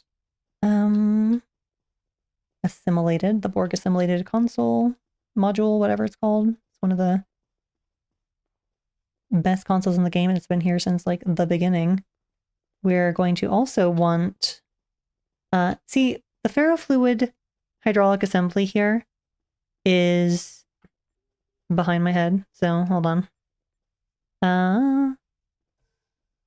13% maximum hit points. What you really, really want it for, though, in this particular instance, is the 0.5 second torpedo shared recharge time reduction. But there's a console that comes from the Eagle that does the same thing on this ship and has plus 20 or plus 25% kinetic damage. So that'd be very tempting. But I think I'm actually going to go with this console because I'm suspecting that this ship is not going to as readily take a baiting. So we're going to lean in favor of durability over damage at this particular moment in time. Hello, Stargate Wars. Welcome to the channel. You should subscribe immediately because I need your warm body in the pile to make Twitch Senpai notice me. But only if you want to. Don't feel peer pressured unless peer pressure will make you do it, in which case do. What I'm also going to need...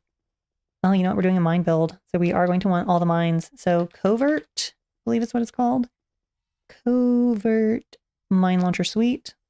Again, let us move this out from behind my head. Minus 0.5 second mine recharge speed. Faraway mines creep towards enemies. Yes, very, very useful. We want that, but we also want the other thing. What is the other thing? Hold on.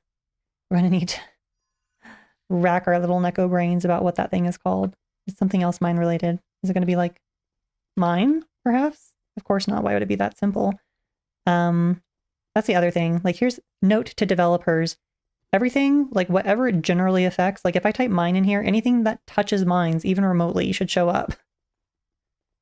I have been messing around with Legendary Akira, having too much fun with the new Torp. Oh, well, there's somebody who's having fun with the torpedo. My stream has been me being like, I bet this torpedo is not worth my time.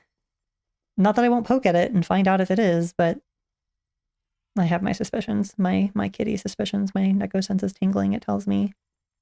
It's not useful for my playstyle, but we can always poke at it and see. What is that other mine console called? Going to need to perhaps cheat by asking one of my other ships. Let's see. The Sovereign is the one who would have been using it last, if I'm not mistaken, so it should... Sovereign?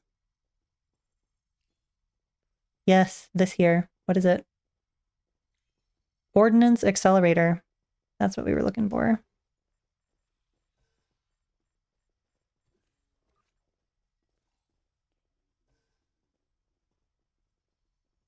ordnance? Yes. Because we want our mines popping out as swiftly as possible. So that's mine relaunch, and torpedo relaunch. And let's see, we might have to rethink some of our console decisions because I'm kind of leaning toward the probability that we're going to need more severity. But the best way to find out is to go into space. In the right torp build, it does very well. In a patient torp build that waits 90 seconds, it does very well. And that doesn't sound like a Neko at all. It also doesn't sound like most high-end things. Done. Everything done in 30 seconds or less, or your money back. Or the next one is free. Let's see here. So we are naturally going to be hiding all of this ugly. Nope. We also do not want those engines. Nope. And we're going to disable the Tilly visual. And then we're just going to take a minute to look at the ship because why not? Am I right?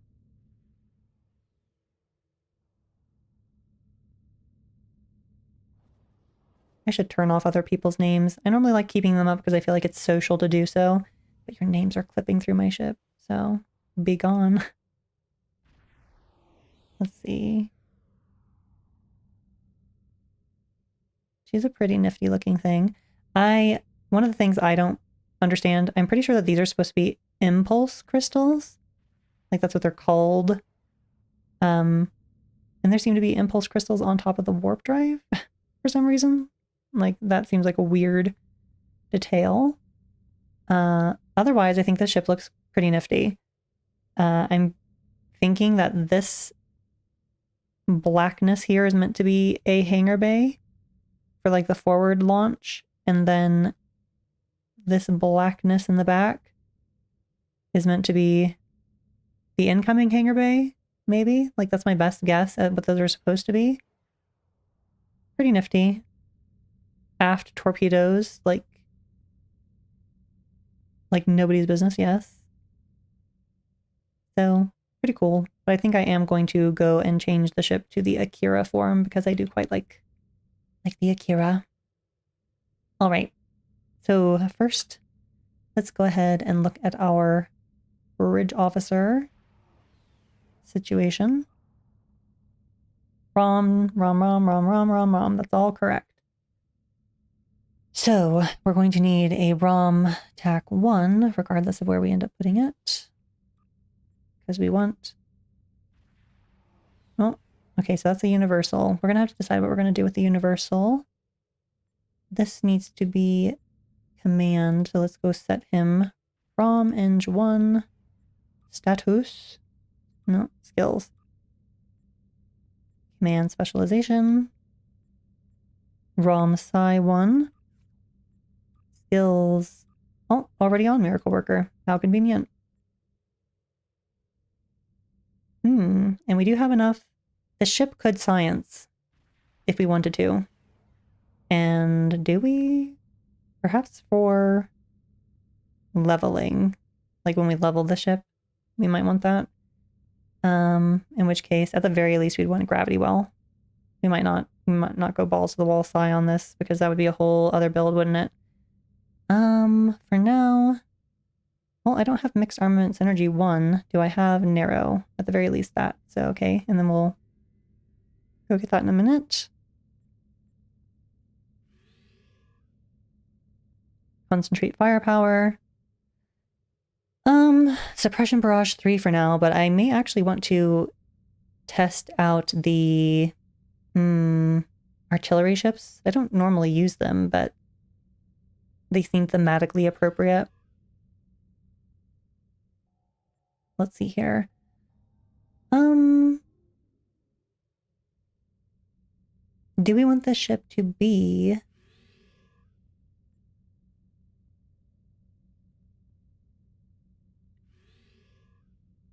The question is how we want to manage our cooldowns.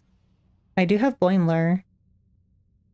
But do I want to do Augs to Bat? Not really, honestly. Probably prefer Photonic Officer. But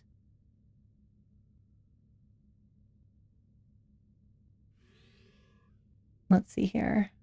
If I'm not doing Augs to Bat, probably very interesting that I do not have an emergency power to weapons or any, well, we've got auxiliary. You know what? That's because my ROM eng, I only got him recently on my main. I was really reticent to replace bridge officers that have a whole heap of investment in them.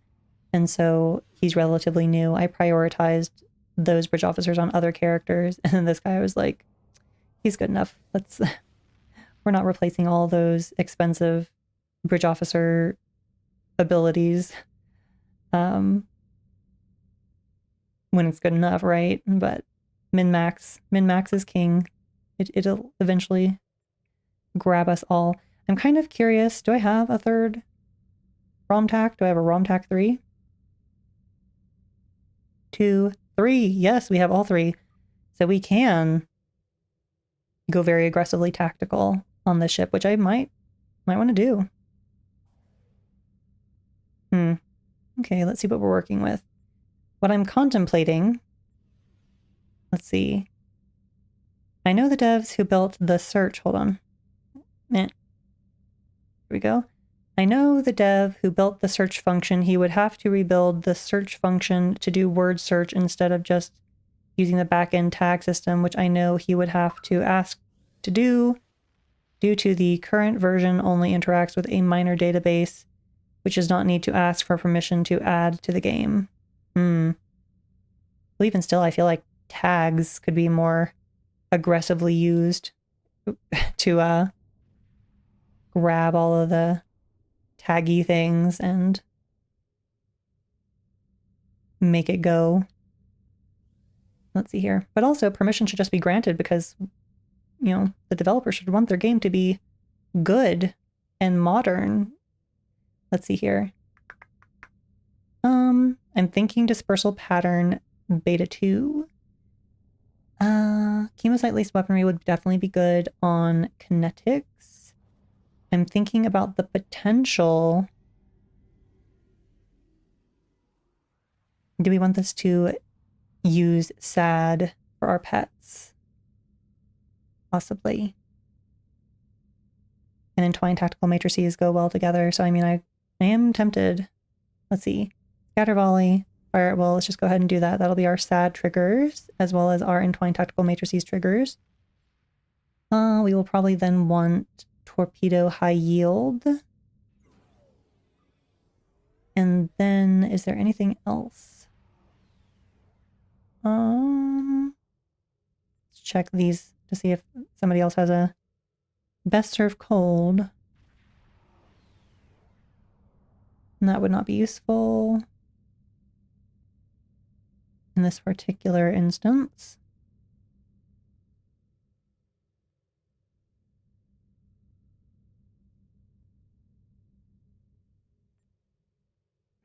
No. I have heard that tactical team is not favored for the purposes of, like it can mess with your firing cycles or something, which definitely sounds like some BS that should get itself sorted. Tags is not his department, UI system engineer. Tags are the systems team. Well then, systems team, get to work. You try harder. Let's see here. And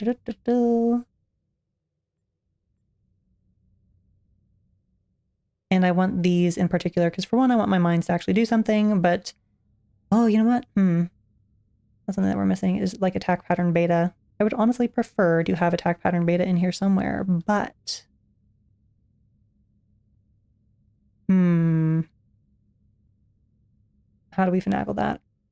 Can we? We can, with a lower version of chemosite-laced weaponry. Do we have a lower version? That might be one of the things that... Chemo. was on somebody else, perhaps? Much annoy.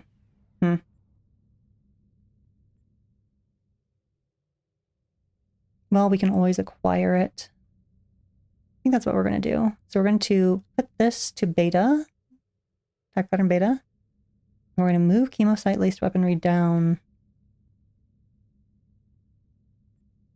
I'm going to put this here. I'm going to put chemosite here, I believe.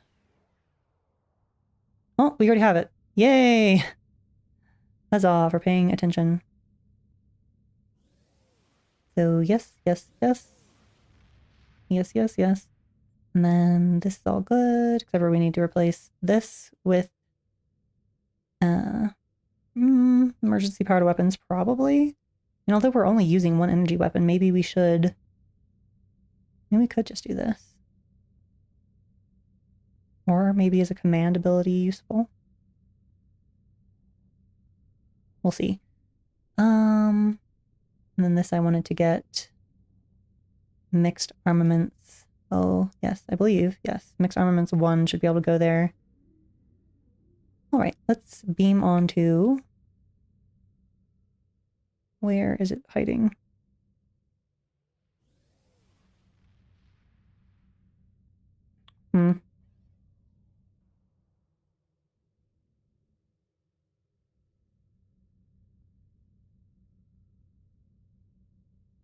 Why?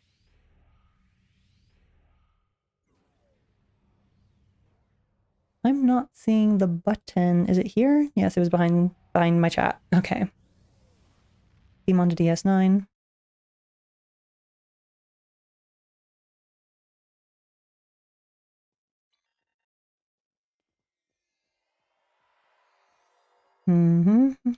So first of all, we're going to, and I do see distributed targeting might be useful. Indeed, that's one of the things I was thinking of, but once I realized that chemosite being moved down and getting beta in there would be preferable, that's the direction we are heading. Customize starship. Yes, the Akira is what we wanted to look like. Thank you. Apply. Okay.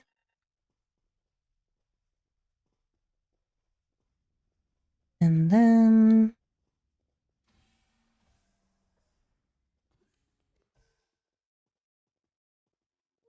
Oops.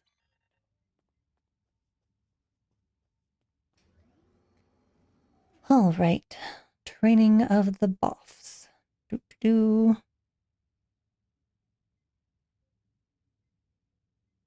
So I want mixed armament synergy 1. Just double checking that I wasn't being silly. So miracle worker. Base.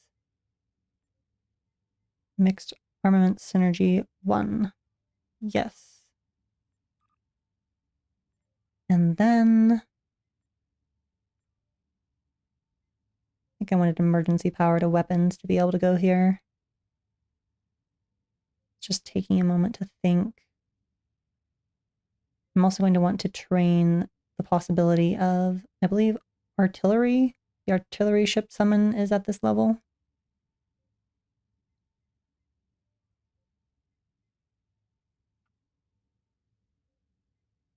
Emergency power to weapons. Although actually, let's also check. Does my ensign? Yes. Okay, so we could make emergency power to engines to the thing that we upgrade higher because we're not really focusing on weapons at this moment, energy weapons. Emergency power to weapons. We will have both things. So, ROM, Psi 1. Skills. Narrow? Well, no, mixed, yes. Mixed.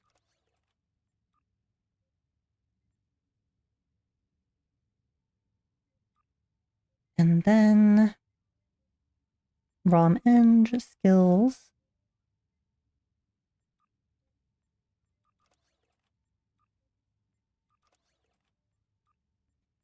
And at this point in time, we are going to focus on speed.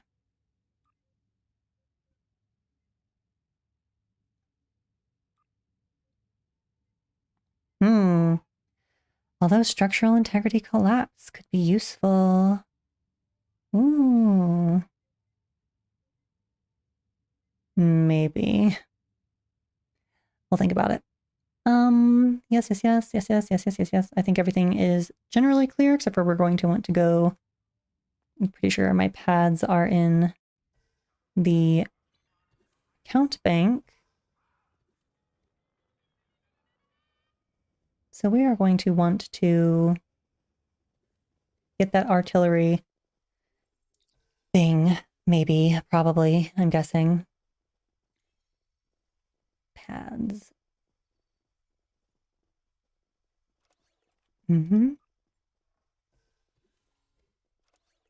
Just one, thank you. And then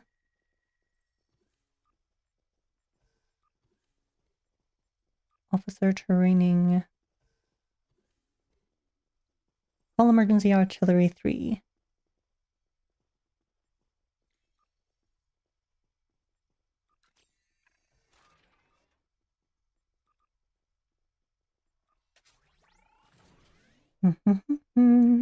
Okay, so this is Ramenge 1. Skills. Artillery. My understanding is that this ability kind of got broken into not doing very much damage. I don't know if it's been fixed though.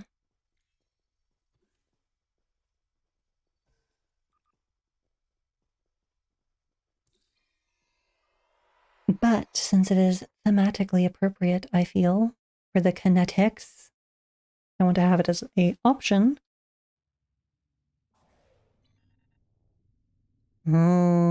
The Akira. Woo-woo.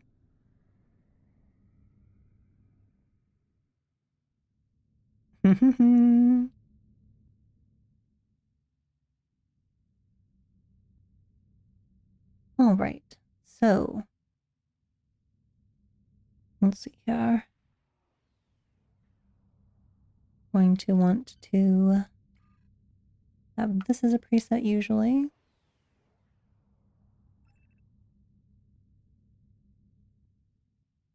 But we shall see.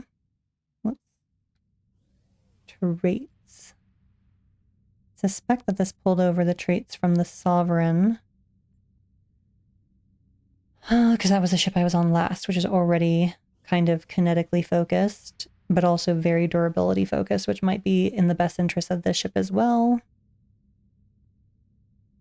All hands on deck for the purposes of cooling down our relocate. Ceaseless momentum. Yes. And then I wonder what was here on the Sovereign. I'd have to switch to it to find out for sure, and that would be annoying. But we were contemplating using SAD. We'll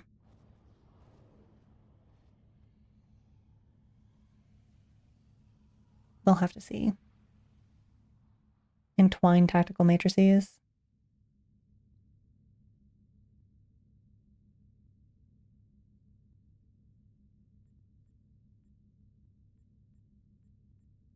I feel like that's what I'm going to go for first. Entwined. And then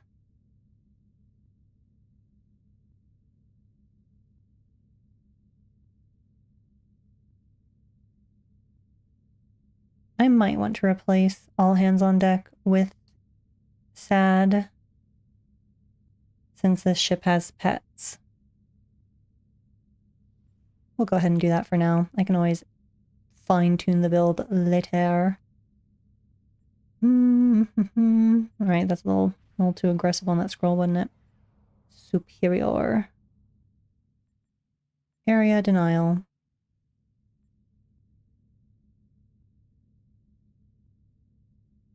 Let's see, the traits, the boiler effect, hot pursuit, repair cruise, self-modulating fire, superior projectile training, intelligence agent attaché, fleet coordinator, Terran targeting systems, superior accurate resonating payload modification, and a good day to die. Yes, that all generally looks good. Let us see our stats. Hull is 103. That feels a little low for a ship with a 1.2 hull modifier. I expect it will improve once we have leveled it. Which reminds me, actually, temporarily, at the very least, we're going to want to replace something here. We don't need to try too hard for survival if we're going to go do a patrol to level, so we're going to take history, we'll remember, off for now, and put on improved gravity well, so we basically have 100% uptime of that to keep our victims in one place.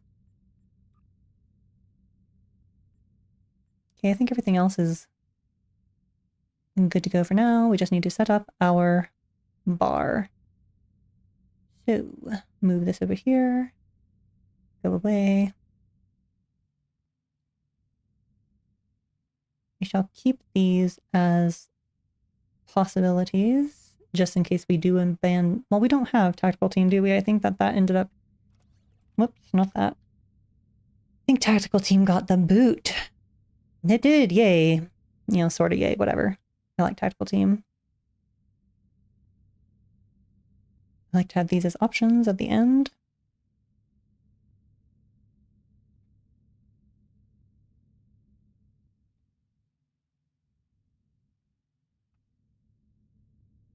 And let's see, what is this? Secondary torpedo launchers.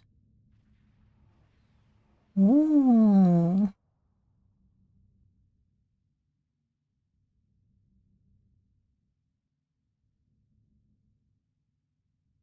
Call Kobayashi Maru. Alrighty. So, let us stop ourselves from flying about. Then pull up our powers menu.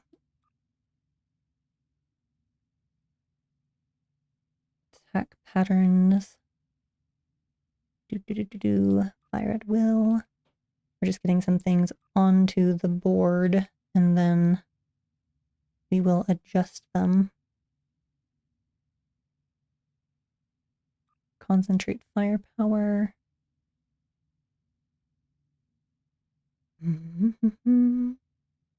Emergency powers.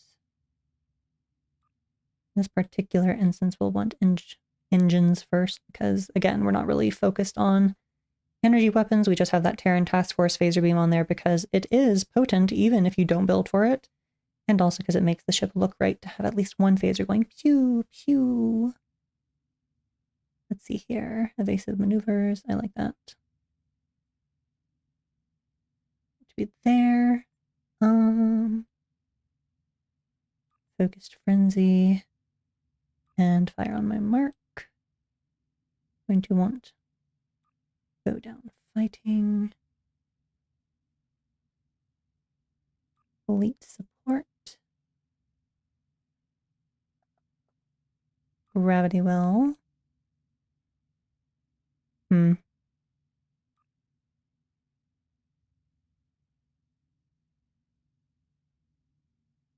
Let's see. Oh, that's right. If we were focusing on our fighters at all, there are plenty of consoles that we could have equipped for that. This ship might also end up with a whole lot of loadout slots for me attempting to take advantage of every possible way it could be built. There's a sale in general, like 25% off a whole bunch of like services and things, it looks like, because it seems to be like a general thing. I need inventory slots. I should probably go ahead and buy them now, but I'm going to take a second.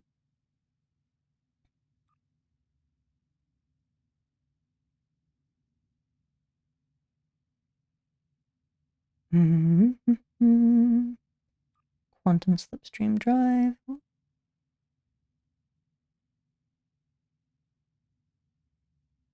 Suppression barrage. Tachyon drones.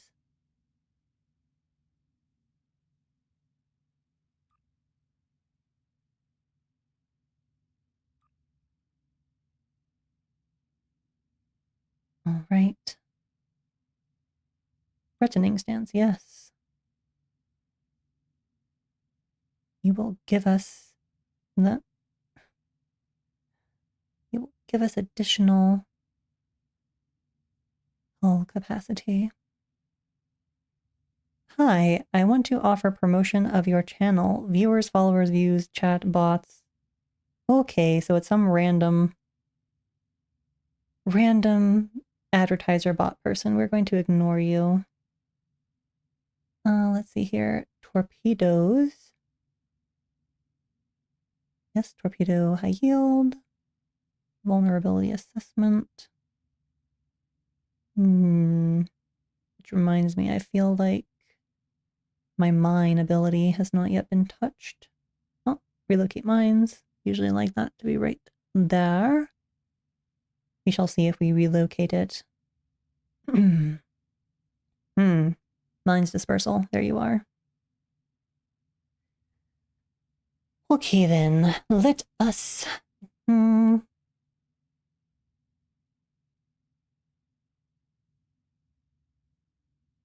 rearrange our priorities.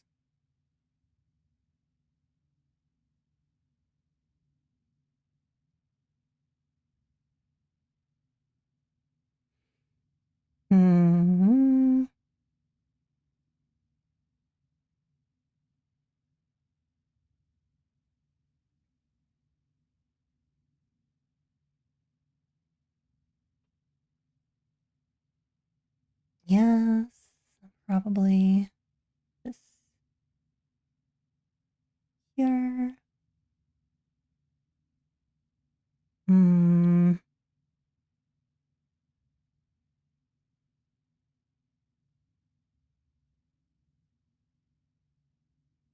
Generally, I think we want this ahead of things for our tactical initiative ability to reduce the cooldown of our tactical abilities, since it works similarly to Photonic Officer.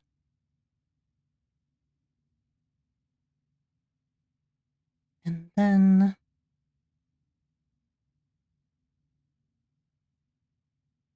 probably do this as well. There's a part of me that is loath to put my tactical captain buffs. Sometimes I don't put them on the spam bar. But sometimes I do because I want to be lazy, and this is one of those times. And also, if you have enough like cooldowns for it, I can't see the chat history. Who was it? I'll ban them. It was somebody named Wounded Holdy. Let's see. Also want to suppression barrage. I normally like this to be early in the cycle for damage mitigation because a dead ship does no DPS. Am I right? Am I right? Yes, I am because I'm a Neko.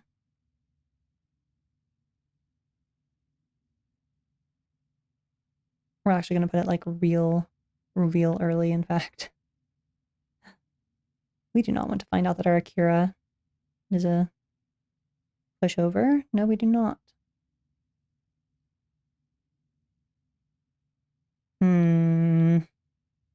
What is this? Vulnerability assessment sweep is also a damage buff. Which, in the case of mines, you kind of really, if you're pre-gaming, if you're going to get all your stuff out the gate before the match even starts, like in that little window, then it would probably be wise. Probably want that. There. Yes. Yeah, I think that'll do.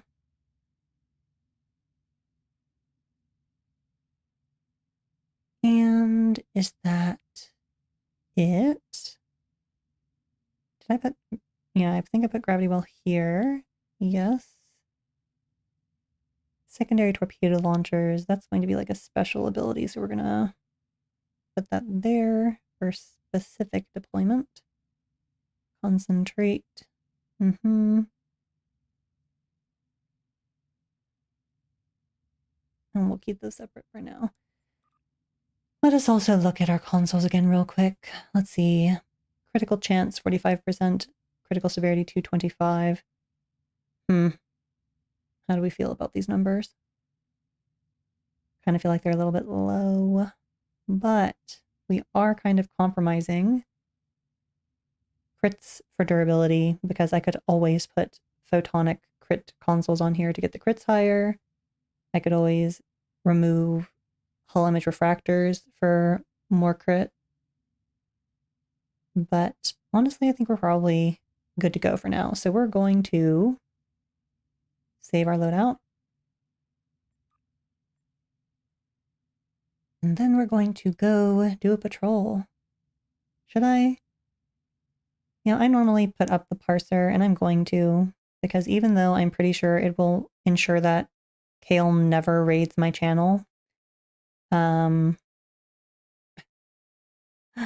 which was once upon a time something that Neko was hoping for. Warm bodies for the pile, subscribe so that Neko can get Twitch Senpai to notice me. But, you know, I like being informative, and one of the best ways to show people how things are doing is with the parser. Real-time parser. And then we go doop, doop, doop, doop, here, then here. Okay, parser is visible. Need to move you down off over here though, so that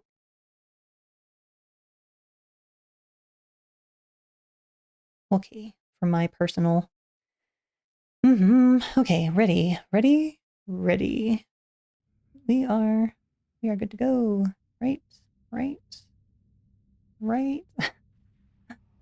Yes, I think so. Although we're gonna go ahead and push the parsing button. I don't think Kale would ever raid me considering my opinions. Well, I generally try not to be too harsh. Oh, look at all those torpedo tubes. Well, in this case, they are mine tubes, aren't they? So, let us do patrols. My preferred one is rescue and search. I kind of wish we could get rid of that little ultimate swarmer buddy because he literally does nothing. Augie is absolutely correct about that thing. Be gone. Just give me your passive benefits and get out of here, little thing. Might as well do weapons. That's also where, honestly, I would have preferred this ship as a... Are we not working? Seems that my spam bar does not wish to function. My macro to make my spam bar go without giving me carpal tunnel, so that's good for us to know that now and fix it. Okay. Let us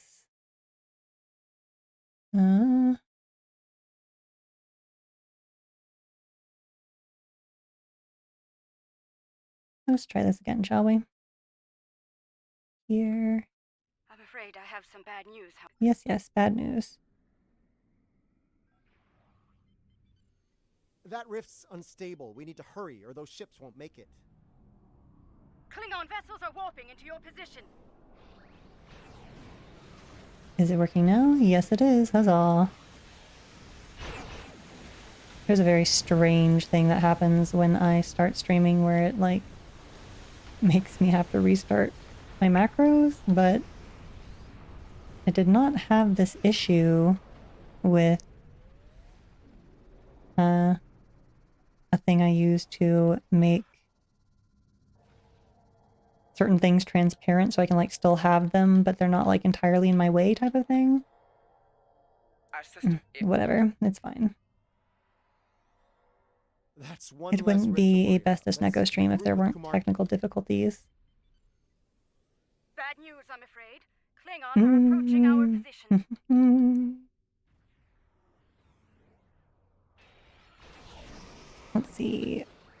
Gravity well. Get him. Get him, gravity well. Let's see, are we at a decent enough distance? We are not. Okay, that's better.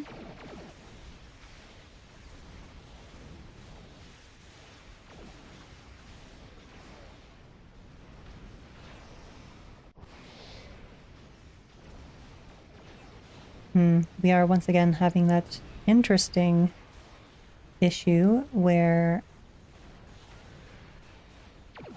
it doesn't like targeting my next auto target when my energy weapons are like firing at will or scatter volleying, and that is most unhelpful.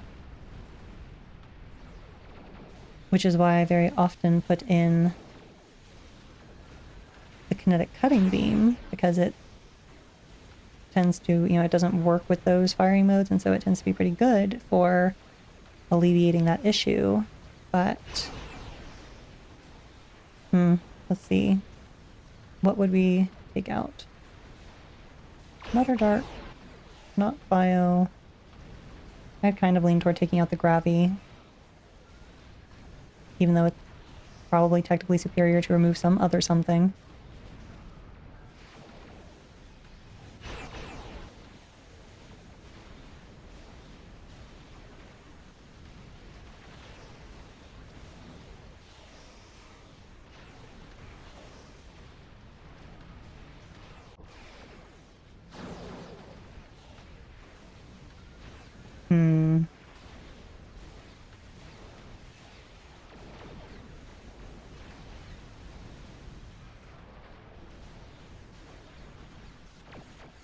I could take off the Terran one.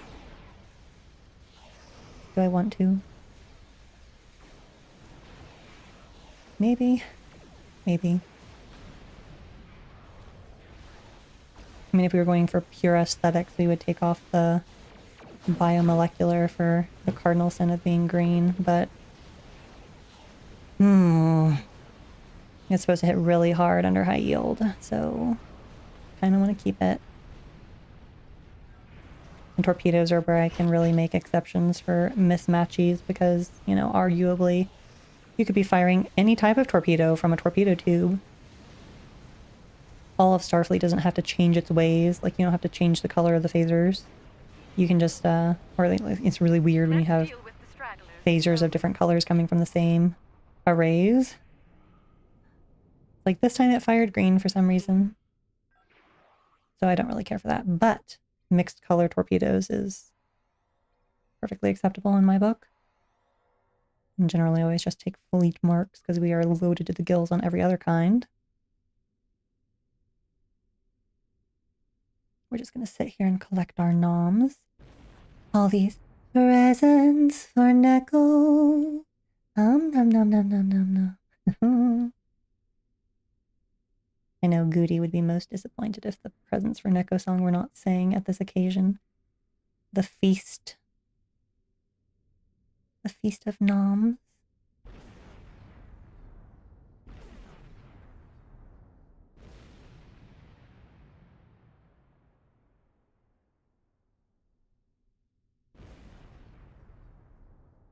Did he say cloaked? My guess, superior Klingon technology.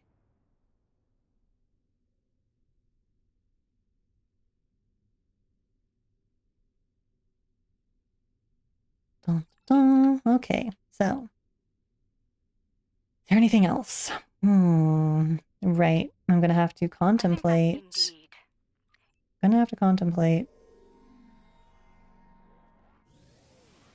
I think probably taking out that Terran torpedo. Which will lose us that torpedo launcher ability, but that's like an ultimate move that can be used like once per 2 minutes or whatever, so probably not that big of a deal. I generally tend to prefer consistent performance to spikes So, not that.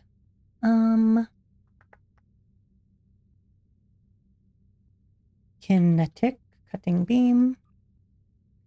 That's one of the reasons why my Sovereign actually isn't using Fire at Will.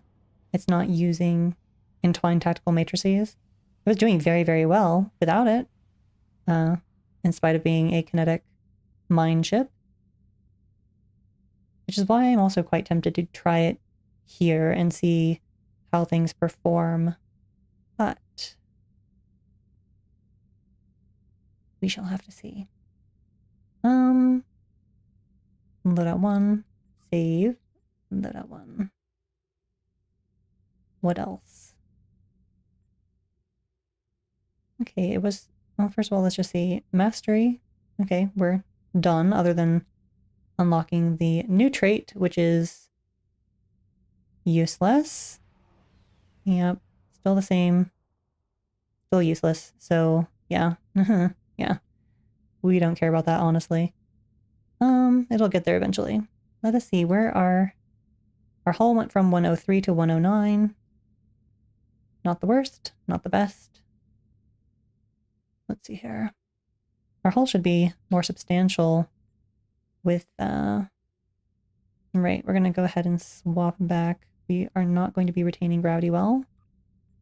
Not for this ship, not for this build.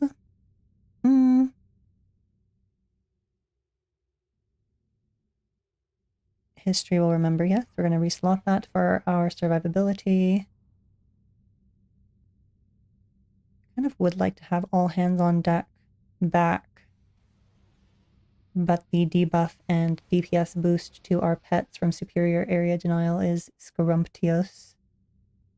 And if I'm going to bother with superior area denial, quite tempted to retain entwined tactical matrices, because it's a synergy that's really hard to pass up. Yeah, we'll leave it. So for now. Save again. Now, what shall we do? Shall we stress test ourselves? Let us queue for a private Hive Onslaught Advanced. I said advanced. Okay. We shall see how long it takes her to respond to our cordial invitation to die. And in the meantime, probably should have done this before we queued, if we're being honest. But that's fine. I think instead of doing a higher narrow sensor bands, I'm going to use Photonic Officer to just assist with cooldowns. Let's get these on the board. Because the mixed armament synergy is going to be far more useful for our build. How long will it take for it to pop? There should be a lot of people on right meow. Yes, Goody, you are good at the cat puns. Just like a Neko, I have taught you well, I suppose. Let's see here. Okay, so we want to get mixed armament synergy back on the board. I expect it was here. Then we're going to want to put Photonic Officer on the board in general because it wasn't here at all. And we're going to want to move it to the front of the board. We're going to want to do so swiftly because pre-gaming would be a good use of our time. All right. Well, no, actually, that took too long. So there will be very minimal pre-gaming. Resistance is futile. So we're not going to have that nice big kablooey. Not as nice and big of a kablooey as we were hoping for. Make sure our threatening stance is on.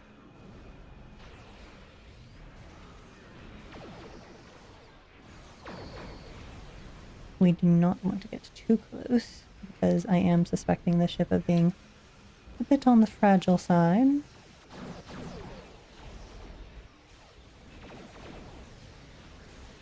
Move this down to here.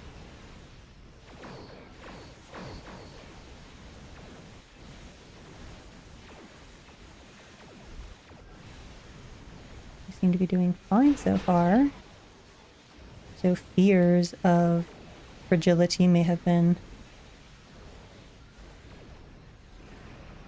unwarranted. We're getting a little. But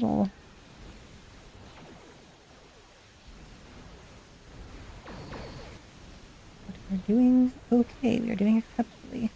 As long as nothing literally explodes in our face, as long as we are like good pilots, right? Don't murder ourselves with foolishness. We may in fact be fine.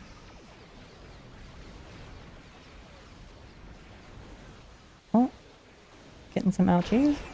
Getting some ouchies.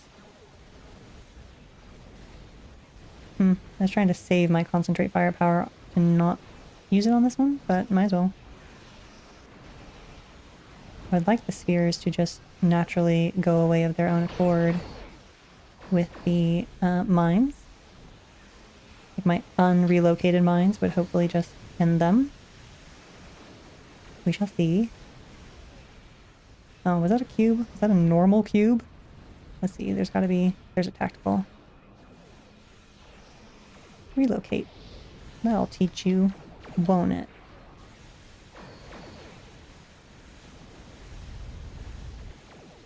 Tactical, yes. I feel like my concentrate firepower should have been back by now. Well, that reminds me, I didn't bother checking my DOFs. So we're performing quite well, considering that these DOFs might be entirely wrong. If they're the ones from the Sovereign, then they should be fine, but... Silly Neko. Oh look! All the spheres practically got just yeeted, naturally. We didn't even have to try. They were just like, I'm melting. You will become one with the Borg.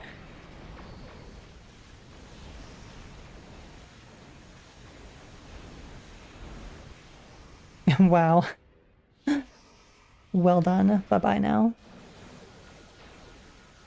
Another concentrate firepower. Get it.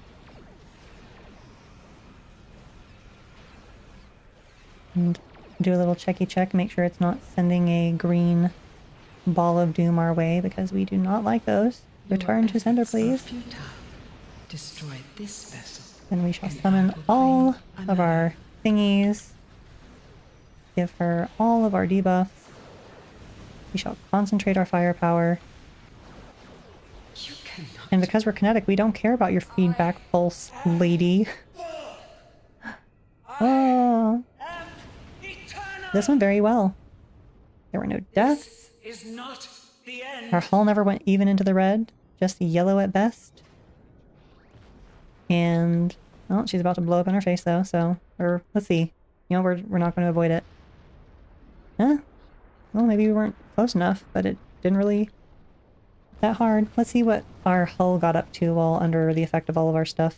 152? That's not bad. Could be better. Maybe it was higher. If I had looked earlier. What was our hull resistance up to? It's over 50.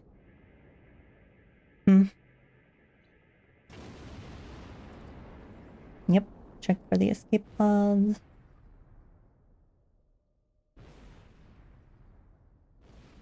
Accept the gift of assimilation.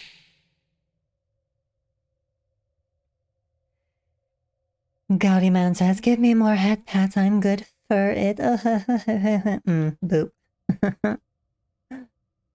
Alright, so I believe we have collected all the noms, and we are...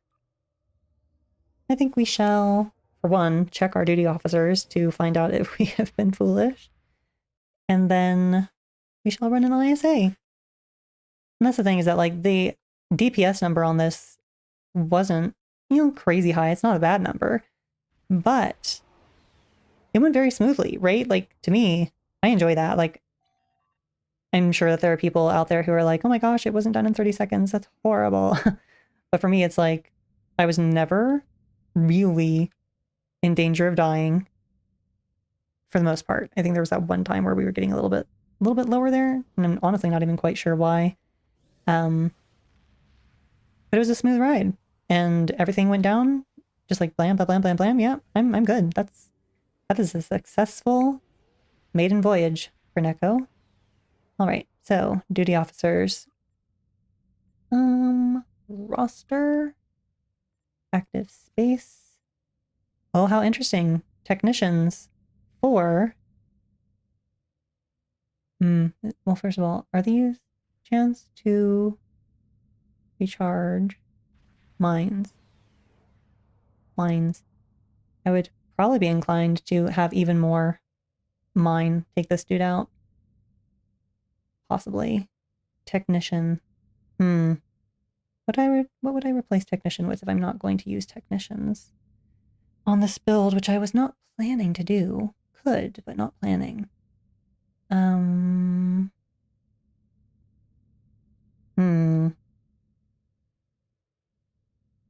really wish that we could do projectile, like those maximums of maximum of 3.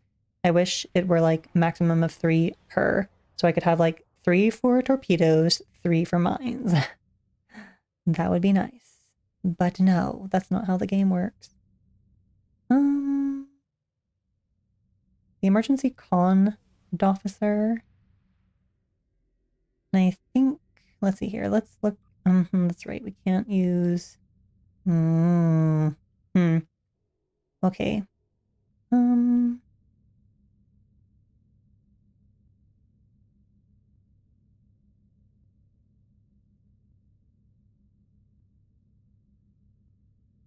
Emergency con hologram.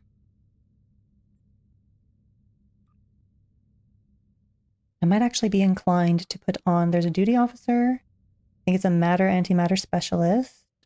So we're going to actually filter for that. Matter antimatter specialist.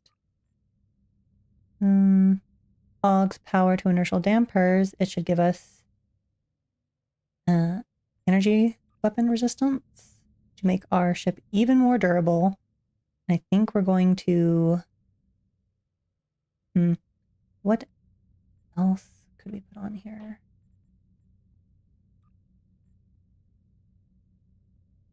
I don't know what I'm gonna... Oh, you know what? A nurse. Hull regeneration rate. That'll do. That'll do very nicely. Nurse. Even less concern about getting moidalized. Yes. I think I like that. So.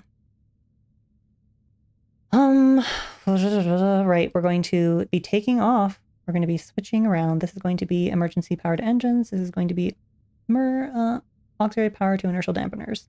That's what we're going to do. Is it going to give us a little bit of a DPS hit? Yes. But I'm fine with it. I think that all things considered, it will be perfectly acceptable. Wait, what just happened? I think that was probably not what I was supposed to have put it over. There's just a hole there? Now I don't even know what I replaced. It's fine.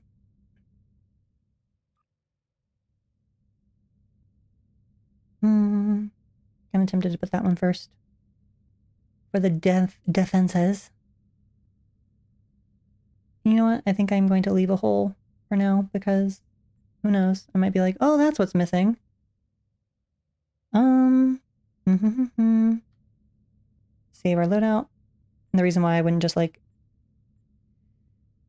well, you know what? I'm going to save this to new loadout slot, kinetics, and then I shall reload loadout 1 to see what was in that spot. Was it an empty hole? Indeed it was. Okay, so not crazy. That's fine. kinetics. All right, let's go do a solo private. Infected the conduit. Advanced. I'm gonna give it a second to think, because come on. Come on. Hello. Hello. Ah, there you go. Start. And that normally just like goes, yeah. So something else I'd be really tempted to do as a build on here, well, for one, quantums, because of the dark matter. And I am using quantums, I believe, on my sovereign. So, you know, maybe just like full-blown quantums. The situation is grim. But I also kind of want to do a pet build, even though the developers completely ignored my plea to make this a flight deck carrier since they were already so close. It's fine, I'm not crying even a little bit.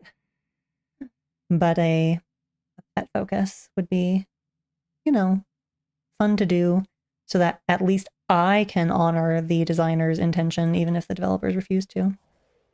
We're going to go ahead and start pre-gaming because I keep forgetting to do that. From this time forward, It's been a minute since I've been flying something very mind-focused. I should take a moment to determine if those flight deck duty officers have had any love to them that prevent them from absolutely sucking. Oh, that cube went down quite swiftly.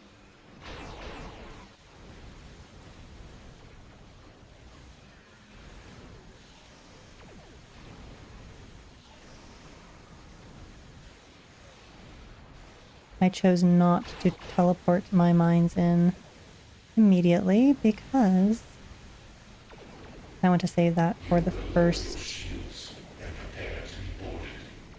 little thingy over here. Teleport. Debuffs. Blow it to hell.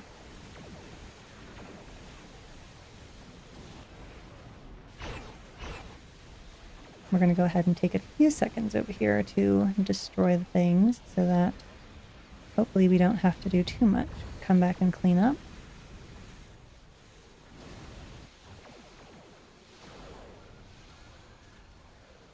It would be delightful to have my relocation back immediately. It's coming fast enough? Yep, good enough. Get over there. Get to work. Blow up all the things. Make it go. Yes!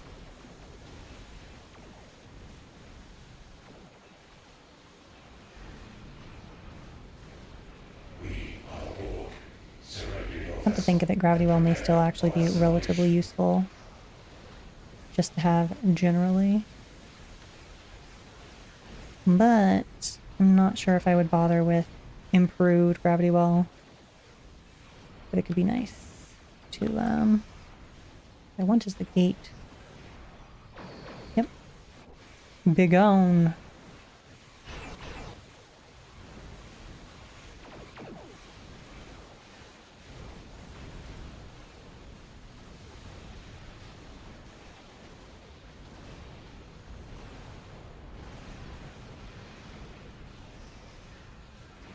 Silly cube. You're acting like you're here to hunt me, but the truth is,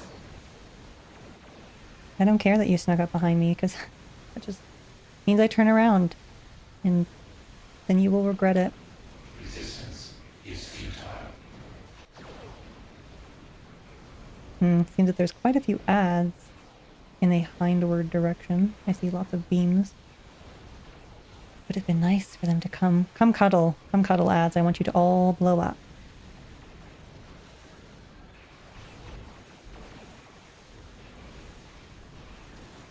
I need to back up a little bit. One of the hazards of using... Oh, they all died. Just naturally. I love that. It's one of my favorite things about mines, is that you can just be laying them. It's like, I didn't even know that was there, and it's dead. Oh, we've also gotten some endeavors done unintentionally. We're fine with that. defeat Captain's Ground.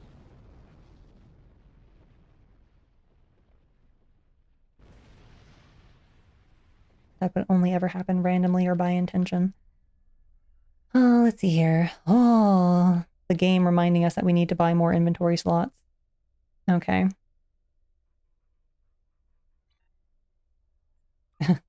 Major question, will it let me buy inventory slots while my inventory is full?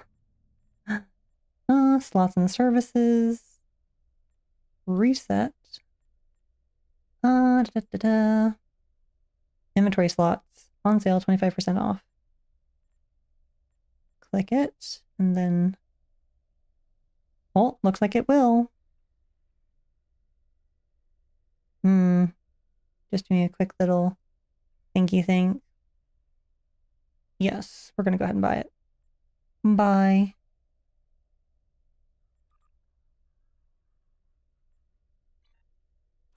Inventory. Yep, 12 more slots. Okay. So we're gonna pick up this box even though who really cares? Am I right? Yes, I am. But yeah. Let's see, 226k DPS. That is a respectable showing. And we soloed it and we barely took a scratch. Lovely. Lovely. Lovely Akira. Look how pretty you are. Murdering all the things with torpedoes just as your designer intended. Okay. So, let's see here. Rather than trying to like show off all kinds of other alternative builds on the Akira, which I'm totally going to be getting into at some point, I think I might want to play with the Mogai. But,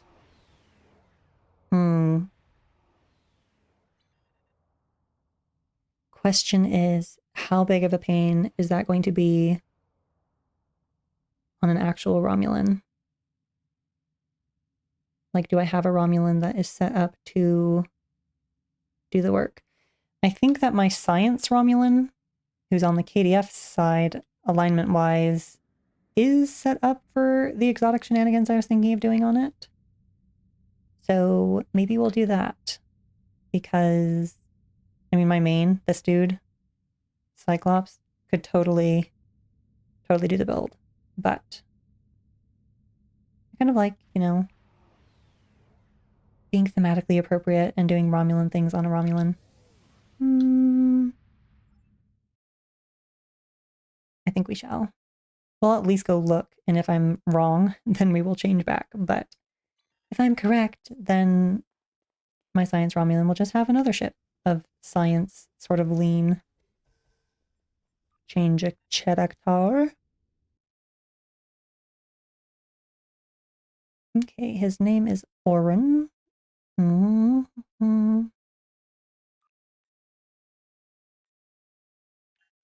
Because the character I would probably lean toward putting it on would have been Wake, which is my, like, Romulan main.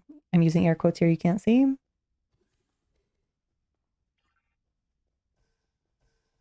But I'm quite certain that he would have, like, none of the exotic...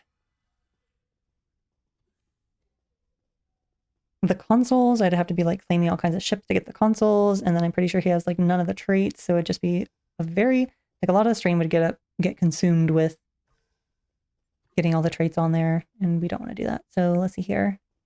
Superior area denial. If we use the pets, or like want to concern ourselves with the pets at all, that'd be good. Excitus Actor Probat, we will be losing that because Intel is not on that ship. Improved Gravity Well, probably useful. Spore and Fuse Anomalies, also yes. Strike Group Command Authority, we'll probably kick that off for that build. Entwine Tactical Matrices. Well, let's just go ahead. Let me see. I probably need to get over it and just do it on my main. And then tweak things later. Let's see.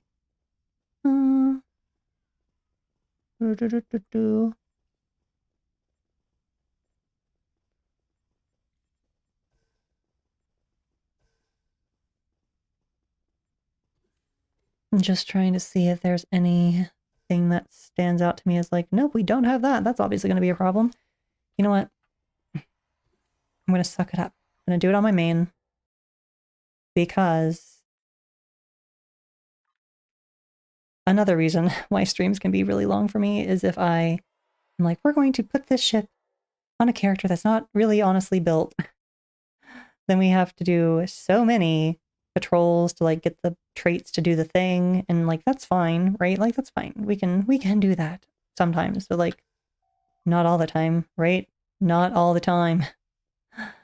So Z-Store, and it will incorrectly be called a Valdor, even though it is a legendary Mogai claim.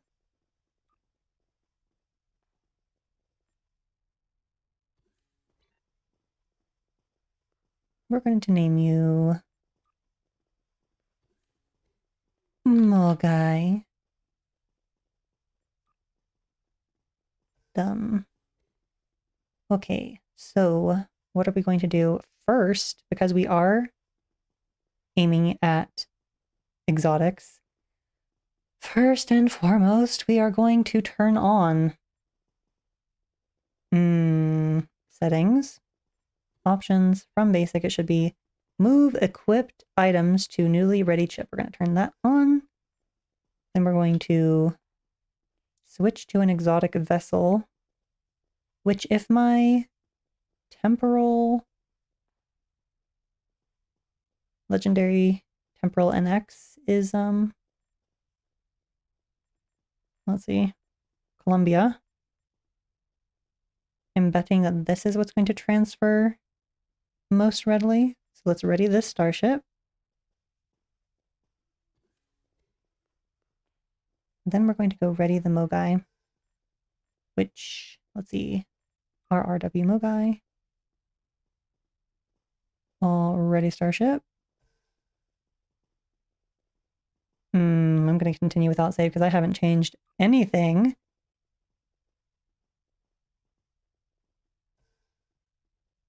Dun, dun, dun. So we may have saved ourselves quite a bit of work. But first, that we have just... I'm pretty sure we saved ourselves some work. We're going to go to Quark, sell off our junk,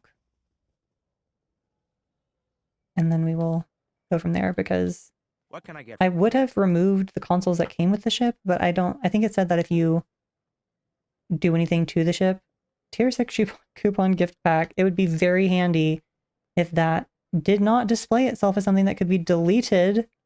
What? Change protected status to on. Let's see, is this bound? Oh, these Infinity promo things are they not bound to me? Oh, I can sell them on the exchange apparently. Huh, noted. Might do it. Change protected status to on though in the meantime because... Okay, Dev's right, like... Why? What is this? Superior projectile weapons tech upgrade. Nope, not worth it. Crap. Should not have moved that. You're probably right about here.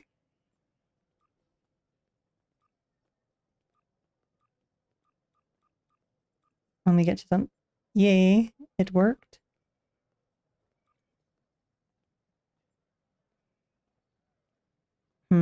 Strange. I feel like that should be... Oh no, it's correct. But just a little bit this way. Yeah. Okay. It's probably back where it was in the first place. Let's go! Go! Clickety click! Garbo be gone!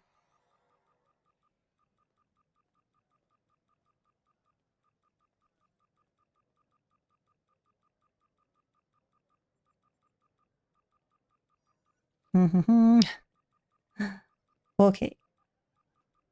There we go. Oh, well, there are some holes, and that is disconcerting, frankly, but we will assume it is not because things have been deleted that should not have.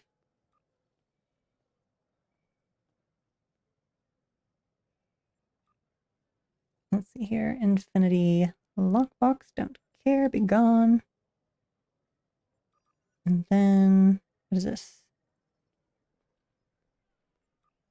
Key. 4 people. Give Neko your warm bodies. Indeed. Anybody who is watching, if you are not subscribed, please subscribe. I need your warm bodies in the pile so that Twitch Senpai will notice me and maybe I can start getting paid. Yay, maybe. One day. I love it when the game is laggy and doors refuse to open. One of my favorite pastimes. You know what? Actually, it's tradition. That's not a flaw. That is a feature. If you've seen the blooper reels from like TNG where like you have to go at the doors like hardcore to, you know, appropriately simulate the Star Trek. The doors just open magically right before you enter them experience. So they have lots of footage of people just running into the doors because the people on door duty were either inept or intentionally unpleasant or perhaps some other excuse. But yeah, they ram their faces into those doors like champs. So it's tradition for us to run into a door and the door to refuse to open. Not see right there? Blam. Okay, so right, back to the ship that we were working on, the Mogai. So it has 3 consoles on it. That, like, the only one that's probably worth using is the shield absorptive frequency generator, and we're probably just not doing that, honestly, because we're not working with energy weapons. Oh, I have detected the thing that's going to be unacceptable. Is that the Terran task force phaser should be a disruptor. But even if it were, it would be red. Whatever, you know what? We're just know that if we were doing this properly and thematically on a Romulan, that we would not have this problem. We would not be having this failure of immersion. Let's go look at the temporal NX again to see what didn't transfer because of these consoles. It's Columbia, right? USS Columbia. I wonder if I could name her NX. Will it allow a name that short? Okay, so the tachyokinetic converter, the Valkyrie Torment Engine, and Lorca. That reminds me. Oh, yep, not been upgraded yet. We should have upgraded it before we did it, although that may have also messed with it. Messed with the transfer process. Much annoy, right? If that's a thing, it shouldn't be a thing. They should fix it. I should be able to have it upgraded and ready. Ready. Its body should be ready to receive all the things. What are we looking for? Right, this. Just one, thank you.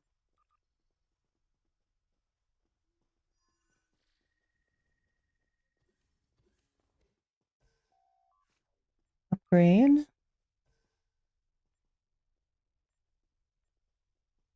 Complete. Okay then, so Valkyrie, lore, and I believe it was the tachyokinetic converter. And then for an experimental weapon, I think we would use graviton implosion charges is what I'm thinking. The phlogiston projector can be nice, but honestly, it's a little extra in terms of visuals, so I'm going to pop that off. Let's see here. What is this? Oh, right. It's a singularity core. We have found another fatal flaw in using my main for these things. Lovely. Well, you know what? I'm pretty sure it was using the revolutionary. So the revolutionary will be free to acquire because I have the set. Let's see here. Bioneural assimilated Temporal Vortex, Neutronic Eddy Generator, Genesis Seed, Plasma Storm, Constriction Anchor, Delphic Tear, and then I was using Trilithium Enhanced. Yes, and then that is something about armaments, if I'm not mistaken. Yes, reinforced armaments. We're just going to go ahead and replicate that build on here, even though, again, if we were doing this properly and thematically on a Romulan, we would be using disruptors and things instead of the blasphemy that is occurring in this moment. J, events. Reclaim awards. Inexplicably taking down our ship selection screen behind us for no reason. Go ahead, fine. Ship equip. Revolutionary Singularity Core. Flame. Don't think that it needs to be upgraded, honestly, for the purposes of what we are doing, so it'll be fine. This is actually working out very nicely for us. The fact that we have not encountered a fatal error other than our disruptors being orange. Because that's what we are going to pretend that our phasers are disruptors. Okay, yes. Yes, that should all honestly be good. Is there anything that is not acceptable?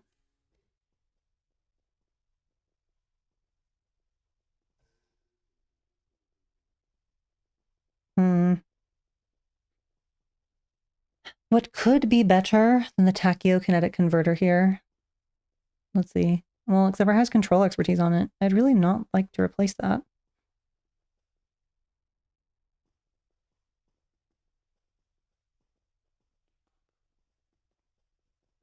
Kind of inclined to go ahead and keep it as is, but if I were going to make changes, getting the Tachyon net drones on here might be nice for the crits, and the active ability is really quite good. And this ship should be built for unconventional systems, so it would have a relatively high uptime, like getting it back out there. And also something else I would be looking to potentially replace, which, like, so this one here, this console, is a contender for replacement. Right now it's only really on here for the purposes of making the ship fast, like maneuverable, get it around. You know, maybe we'll take it off. Shouldn't be that necessary. The ship actually has high engine modifiers, considering how thick her hull is, which is delightful. And then there is the question of if we wanted to focus on her kinetics, what is that thing called? The ferrofluidic hydraulic assembly or whatever from Reputation could be put on here to reduce the cooldown, the shared cooldown of torps. But the other thing I was thinking is the, like, ignition? Something ignition? Or igniter? Nucleogenic igniter. This comes from the Equinox tier 6 ship that came out in a not too distant past. 10-kilometer radius to all foes within 10 kilometers. It does a reasonable amount of deeps, and it has the potential for, like, healing as well. So I've kind of been liking this thing, and it was posting some decent numbers. Do I want to mess with what we have? Maybe we should give her a run as is. Maybe. You know what? It's fine. Because that build was totally working on the NX. Let's see here. Although we will be missing a trait. Let's see if I can guess what trait is missing. Oh, you know what? Actually, I think it'll tell us if we just go look. Columbia. Our trait that is missing is entwined tactical matrices. Look at that. Useful. Useful. Traits will be in the E's. which is more of a scroll than I was entwined. Thank you. Let's see here. Fortified hull. I imagine we have this on here because the NX is relatively squishy. We could probably replace that with something for improved exotic damage, but for now, we're going to lean in favor of survival. We might as well. The Boimler effect, fragment of AI tech, repair cruise, regenerative control synergy, also for survivability, particle manipulator, that's science deeps, intelligence agent attaché, fleet coordinator, Terran targeting systems, adaptive offense, unconventional systems, and a good day to die. Yes. Was a good day to die on my Akira? Hope it was. If it wasn't, yeah, it must have been. It had to have been.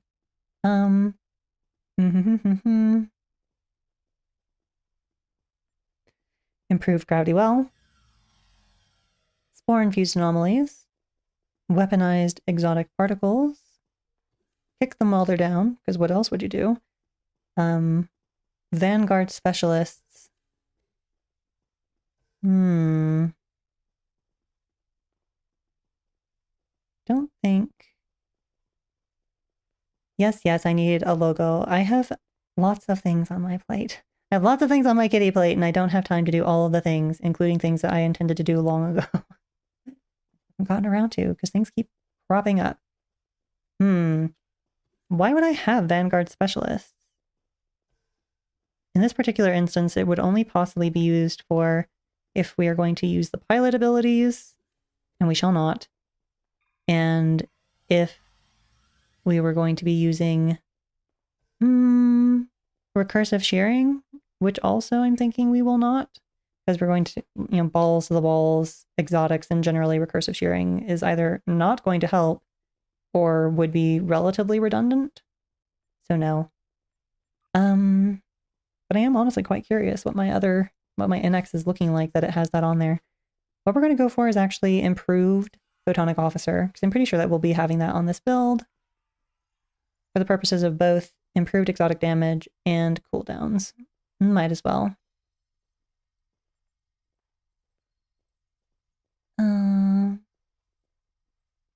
Improved photonic officer. There you are. Stations. All right, ROM TAC 1. Hopefully we have ROM size. Now we have a ROM size 1, but do we have ROM size 2? ROM size 1, ROM size 2, yay! Okay. ROM size 1. ROM size 2. And then ROM eng. Or we could do a watcher. I think we'll slot ROM eng just to see. ROM eng, because I don't know who is more trained. It probably does not matter in this particular instance because it's not a specialist seat. And this is tactical mandatory. So ROM TAC 2. ROM TAC 1, let us see if you are trained in temporals. You are. Hopefully you are my best trained in temporals, because otherwise you're going to need more training. I think we're going to do...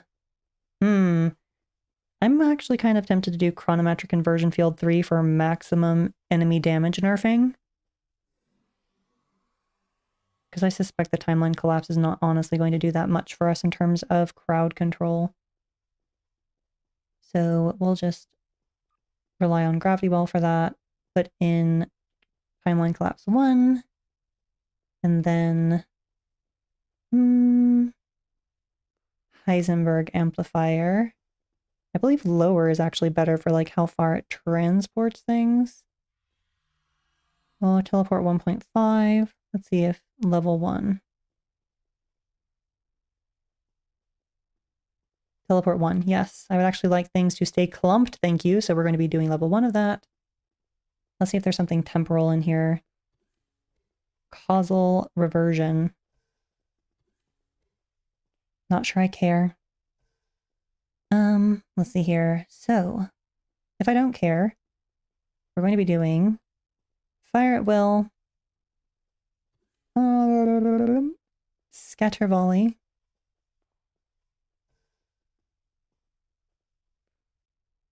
and I'm inclined to think attack pattern beta will do us better than chemosite. But let's look. Chemosite, tell me what you do.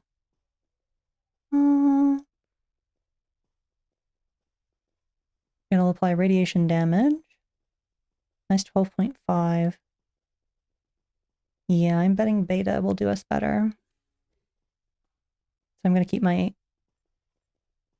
energy weapon cycles on the same buff just because that's my neurosis talking and it's fine. We shall humor it. We're going to put, oh, you know what? Destabilizing resonance beam is really powerful, but we don't have a secondary deflector for it to be really super powerful by triggering that. So we're going to go ahead and just put photonic officer here. We're going to put our jam targeting sensors here as a control ability. And we're going to want tractor beam repulsors. So we have 1, 2, 3, 4, 5, 6, 7 control abilities. And that is good.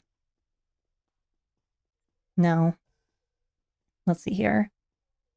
Pretty sure that the only engineering control ability that could be set at Lieutenant would be Unstable Warp Bubble, and that has like a 1-minute cooldown, so it's really frankly useless, and we're not going to waste our effort on that. So, emergency power to auxiliary, maybe? Or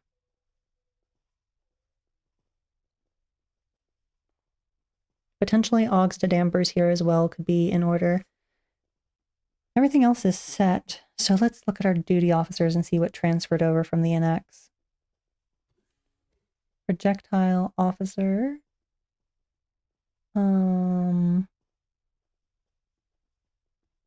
Crit severity.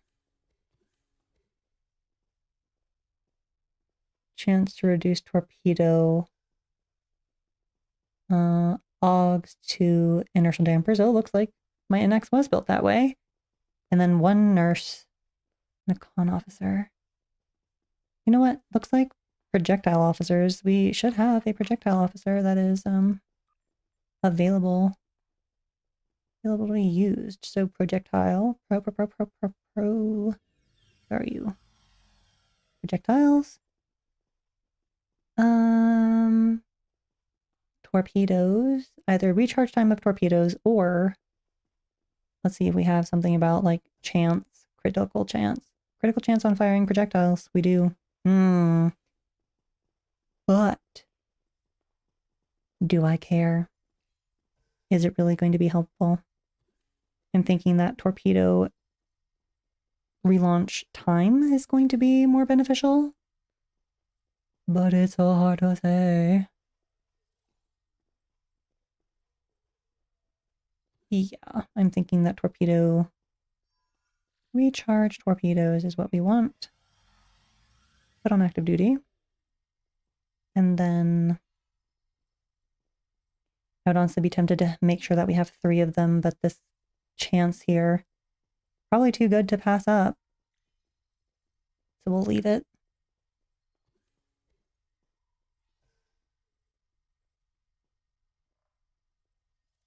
Yep, I think that's fine.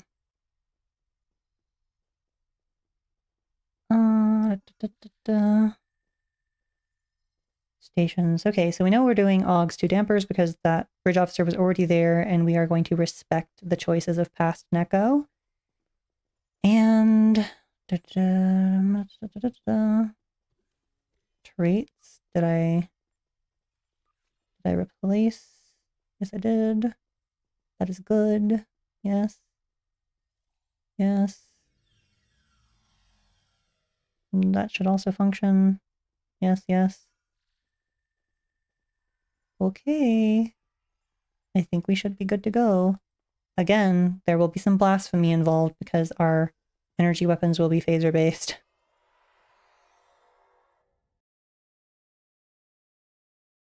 But you know, something that I'm realizing is that maybe I should buy some more costume slots while they're on sale, because I could always, as my main Cyclops here is an alien, I could always shapeshifter him into something that looks like a Romulan in a Romulan costume, and also just have like disruptors on him available, which, you know, kind of loath to do. I like having my peas and my carrots separate, I guess. Do not let my themes touch. But for the purposes of streaming, it would be the most easy way of showcasing things. Okay. What again was I looking for? Right, we want to disable the visuals of this, so it's not tainting our visual experience. Oh, looks like nothing else we have is visually distinct. So let us look at our Mogai, which is, you know, like thinnified because of lower decks, which is an excellent way for the developers to phone in a legendary variant of the skin. I mean, it's absolutely fine. It's fine. But also, like, we can acknowledge when ease has been acquired, can we not? I think that we can all... I worked very hard on that fin, some developer says. Yes, yes, you did.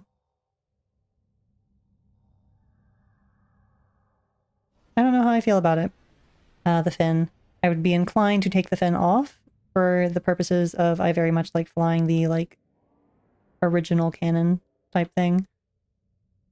But since we are flying the ship as a science ship, we could always justify that this fin is here for scientific purposes. Like, there's all kinds of sensor crap in that fin, even though there's like, oh, ew, Borg. No. I was wrong. There were more visuals to disable.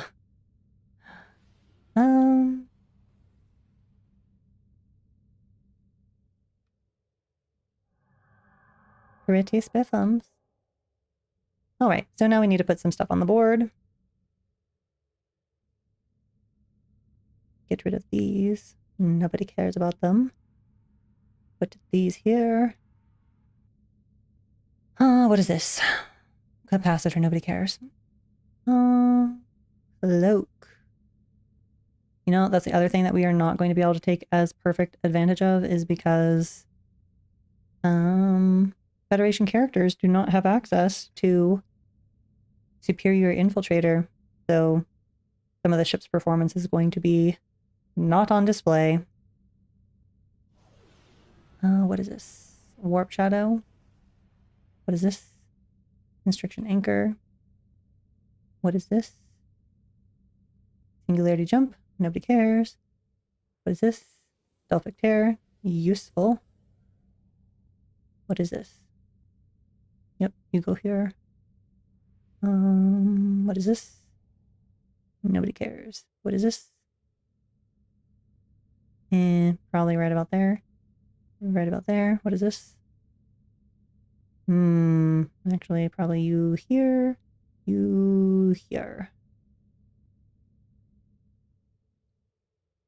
Neutronic eddies. Actually, I tend to prefer them here, I think. And then plasma shockwave. Nobody cares. What is this?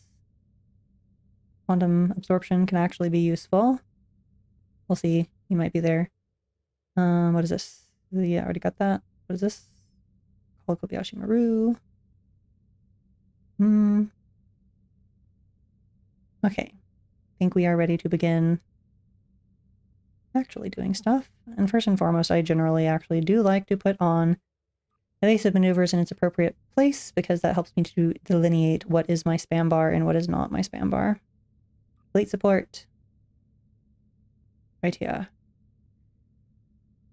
I think we're going to keep our temporal ops scorpion fighters, because who knows, maybe they actually do something. They don't tell me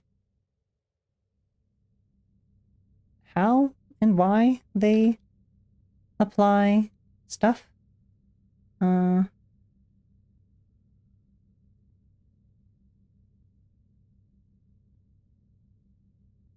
What is that? When you launch Hanger Pets for 10 seconds, your weapons deal an additional 280.5 fire damage. Why? Isn't that from a starship trait that I do not have equipped? Or is this... is it a...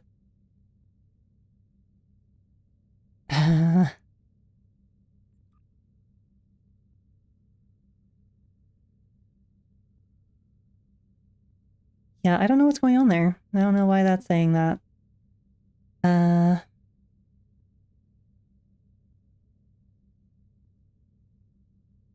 That is very strange.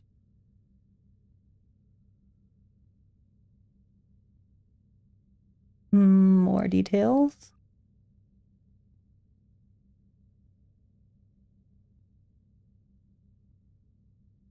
Temporal Ops Scorpion fighters have plasma pulse cannons, plasma torpedoes, and temporal ops integration.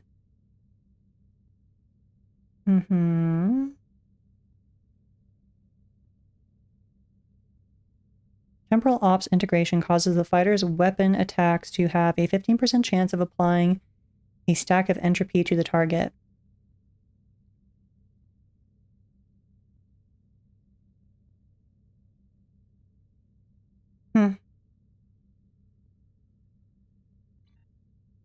That might actually be worthwhile. So we're going to keep that. We're going to keep them, like I said. And... right, let's go back to putting our powers on the bar. Emergency power to engines. We shall put that right here. And then... well, actually, we should have scrolled to the top, which is fine. Beta... Alpha. And then put you here. Cannon, scatter, volley.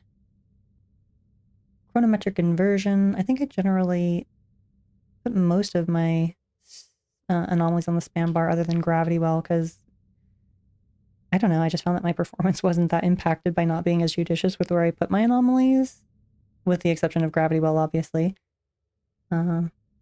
Especially for unconventional systems triggers, I like them kind of just like going off.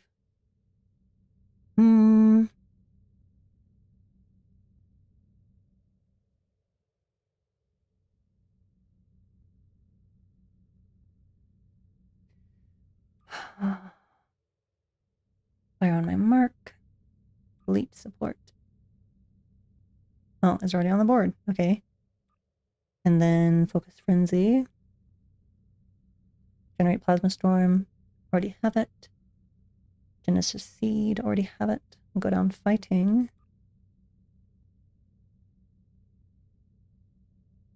We'll leave it there. Gravity Well. Put you here. Heisenberg Amplifier. Also spam. Jam Targeting Sensors. Spam. Molecular Deconstruction Beam.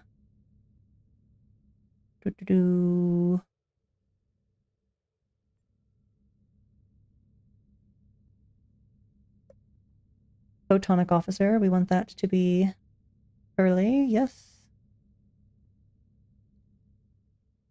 Actually, we probably want to move this here. This here. Why have I not already come across auxiliary? There you are.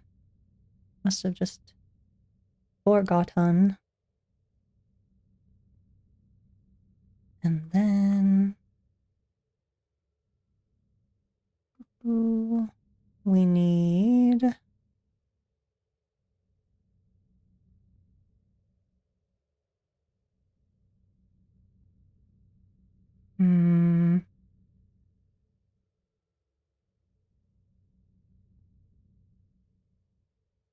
interesting, threatening stance isn't already on the board.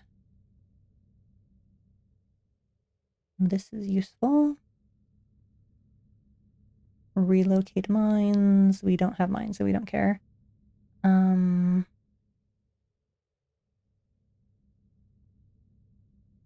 tactical fleet.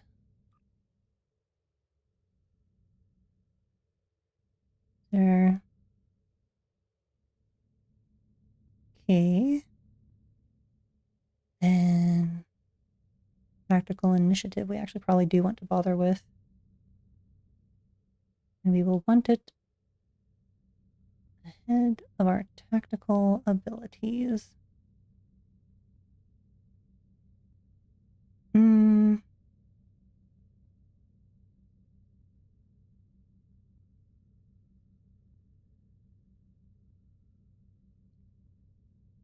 Temporal vortex. Did I already put you here? Yes. Good.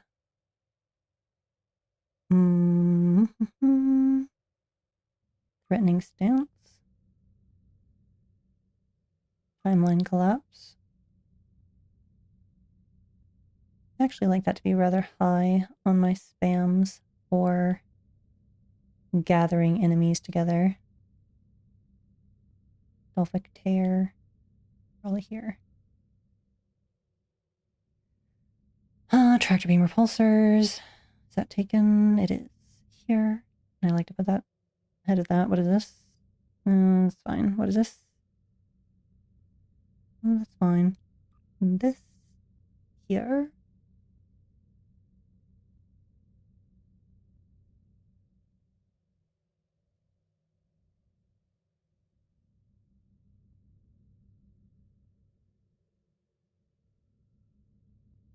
Vulnerability assessment sweep.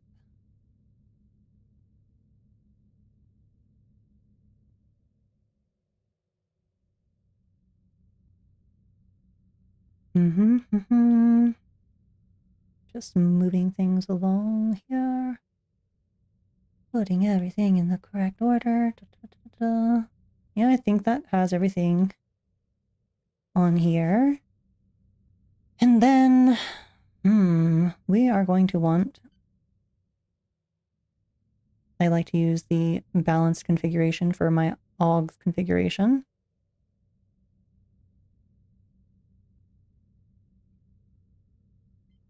Let us relocate ourselves to Deep Space Nine. And then the question is, do I want to put what little power is left into weapons or engines? And under the circumstances, I mean, honestly, weapons is probably not going to do jack because of the few that we have on. And engines might serve us better. Even though it's going to be a pittance in either direction.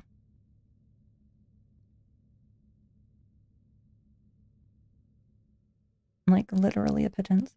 Although, because of the 15 weapon power, that's probably more useful. We'll do it. Like that. Okay, then. Look how she turns. Goodness. And then... what are we going to do? We're going to go do a patrol to level ourselves. Yay! Okay, so... patrol. Rescue and search.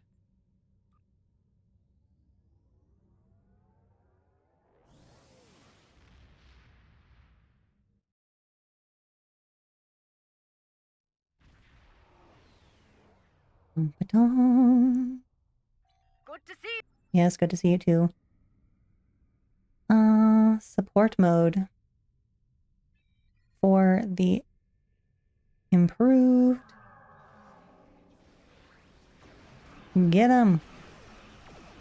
For the improved controls is what we're using that for. To finish my sentence. Alright. Is that everything modalized? Basically instantly.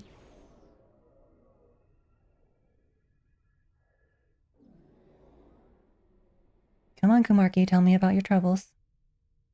We did it. Blah, blah, blah, blah, blah. By we, you mean the royal we, which is I. That rift's unstable. I We did need to it. hurry, or those ships won't make it. You people were barely here. Morphing into your position.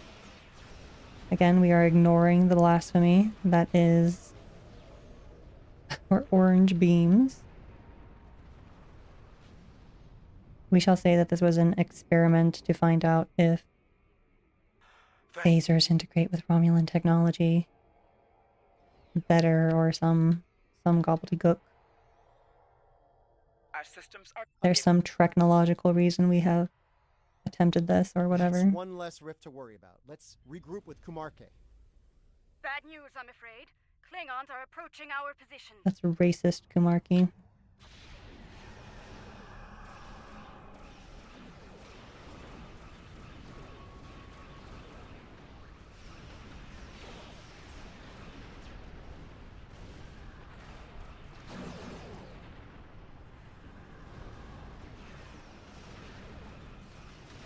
We could put threatening stance on even though we don't need it.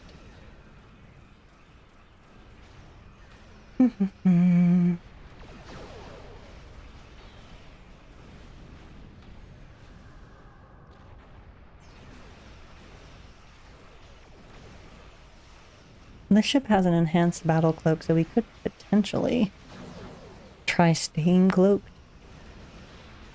But, I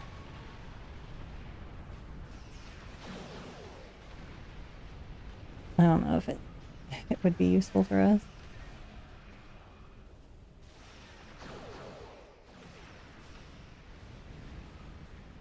There's only one way to find out, though, right?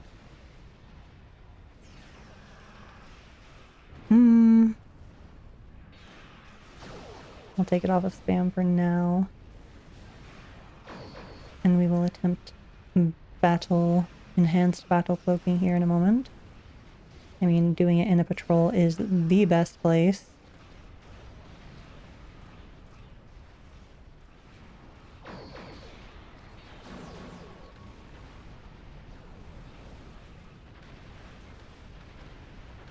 I don't see us recloaking. Did we?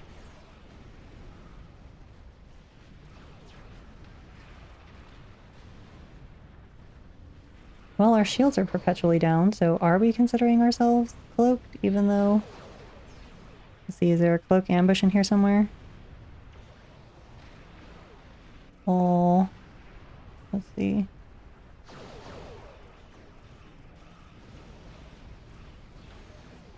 Enhanced Romulan battle cloak, but it doesn't say anything about the ambush. Wait.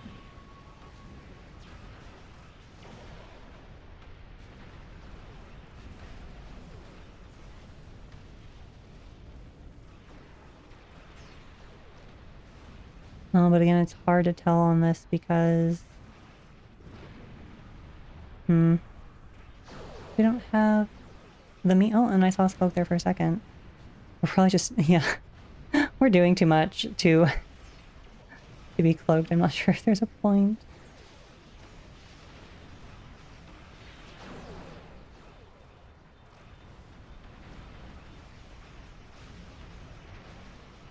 Let's deal with the stragglers, shall we? Alright, yeah. I do not think that this... That's also one of the other things that... Yep, as soon as I collected things, we decloaked. But the question is... Wait, hold on. Presents for Neko. No. Okay, we've done the tradition. We have, done the obligatory feast jingle. I'm quite curious if Enhanced Battle Cloak works differently, and once we're done collecting stuff, we will recloak. That'd be cool, wouldn't it? But we will find out.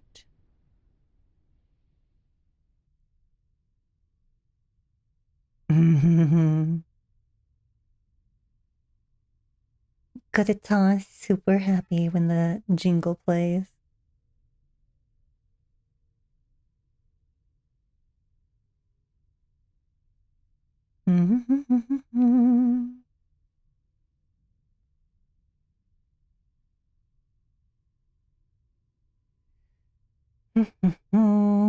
Yep, just... This is... Okay, another suggestion, which actually I do need to put this on the forums, is loot pets! Like, how do we not have loot pets? We have non-combat pets, put them to use. Let them eat our loot for us. Yep, so I'm gonna go ahead and put that back on the spam bar. Because it was pointless for us, and probably, in fact, lowered our DPS because our energy weapons were not firing. And, you know, might as well, right? So, let's see here. We'll save it. We'll save our loadout now. Save it. And then talk to I think that's Marke. Yes, indeed yes. it. Let us go. Now, basically, all of this ship's mastery package were DPS increases, so our deeps should have gone up innately just for having done this.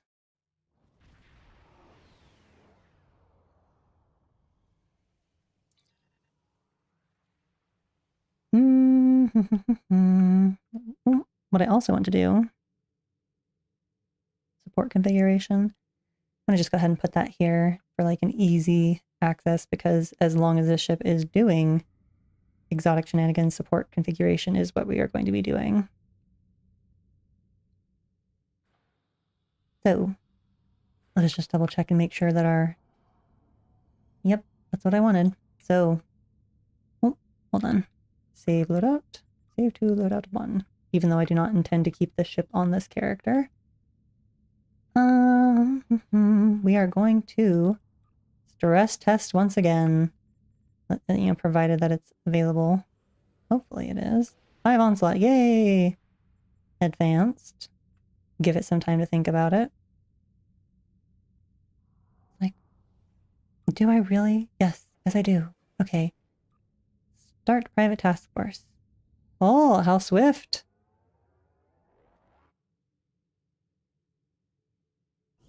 Sort of. Hopefully put us in, but then stop to think about it. I'm pretty sure that this dude used to be voiced in here. Might as well use threatening stance in here because they will not be firing at anything else. Also, what is our hull capacity out of curiosity? 121. Our hull capacity is better than the Akira, and the ship's not even trying. And the Akira has at least a little bit of trying in it. Oh wait, no, we do have this. So there's some trying too. But still. Don't get me wrong, I'm not mad that this has durability, I just want to make sure that the Akira also has durability. Did you think you had destroyed me? Probably, I probably did think I had destroyed you. Seems like something I would think.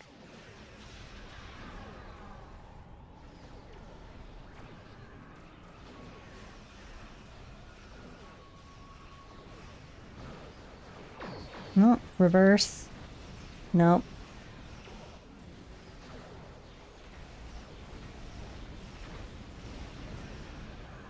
Just hoping we're not right next to something when it explodes.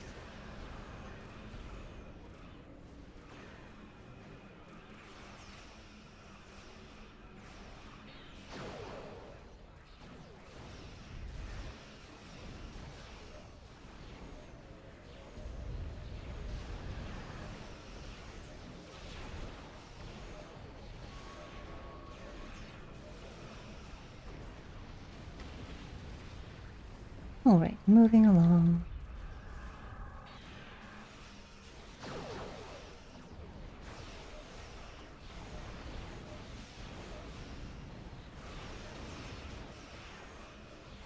And that reminds me, I totally forgot to look into what? No death for Nekos. No deaths for Nekos. Please. Aw, dang it. Well, this kids is the reason why we should probably have Honor Dead in every single build ever. Are we going to change our build in this exact moment? We're not.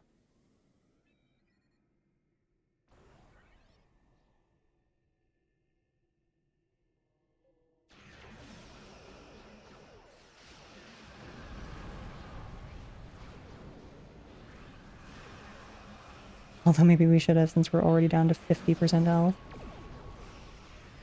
So, for all my complaints about the ship being less durable, or more durable than the Akira, it turns out that that's not, you know, coming into practice here. That's also because the Akira has a lot, you know, for one, it has Honor Dead.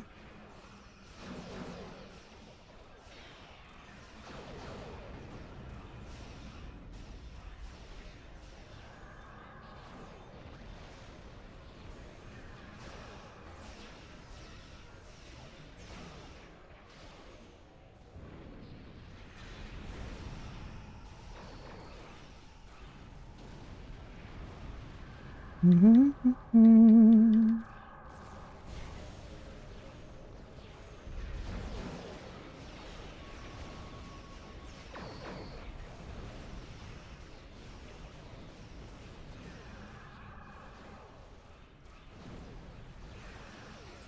cannot defeat me.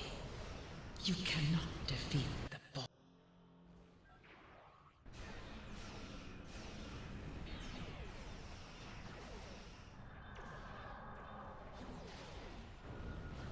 Very convenient that that spawned in exactly where I had laid a whole bunch of nuclear anger on that cat cube.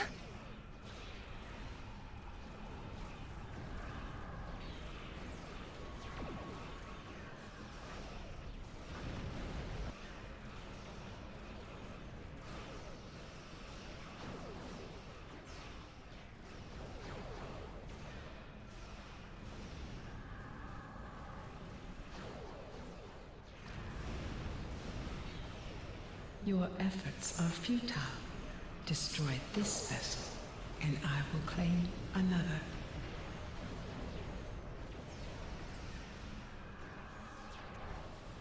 Hopefully we do not natively do enough energy damage to murder ourselves on her.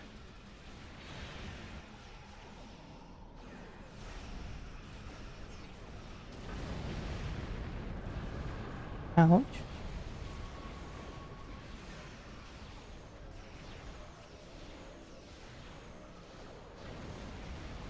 Dun, dun, dun.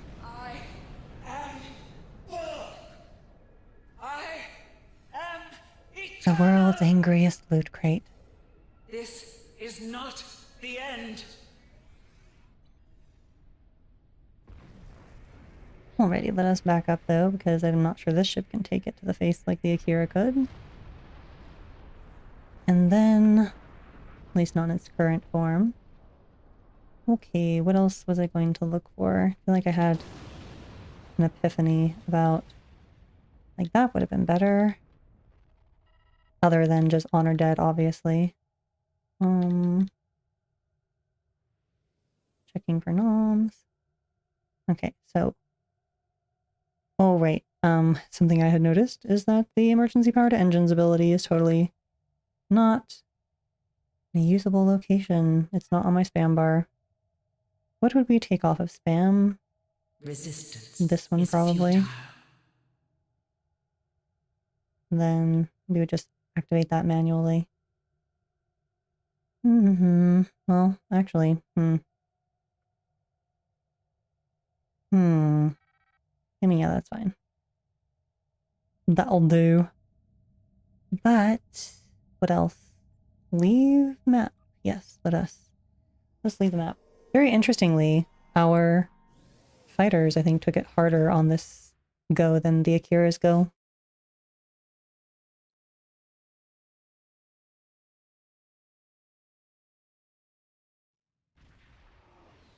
Okay, let us see here.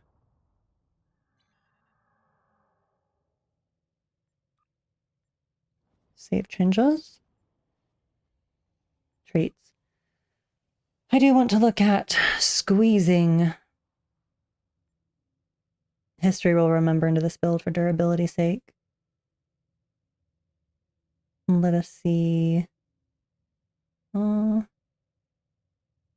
manipulator. Let us take this off momentarily. And then we're going to particle manipulator is right here. 43. Do this. 47. Honestly, close enough. Question is if we want weaponized particles more or less than kick them while they're down. Kick them while they're down gives critical chance to all of our stuff. And even if it applies only once, the +5 would be higher than the 3% additional we would get from weaponized exotic particles. But the exotic particles count in many, many more places. It increases our critical severity.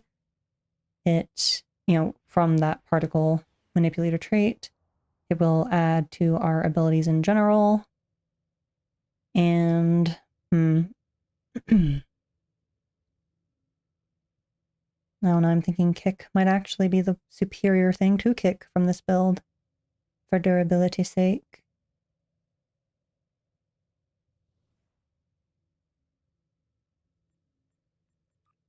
We can always change our mind later.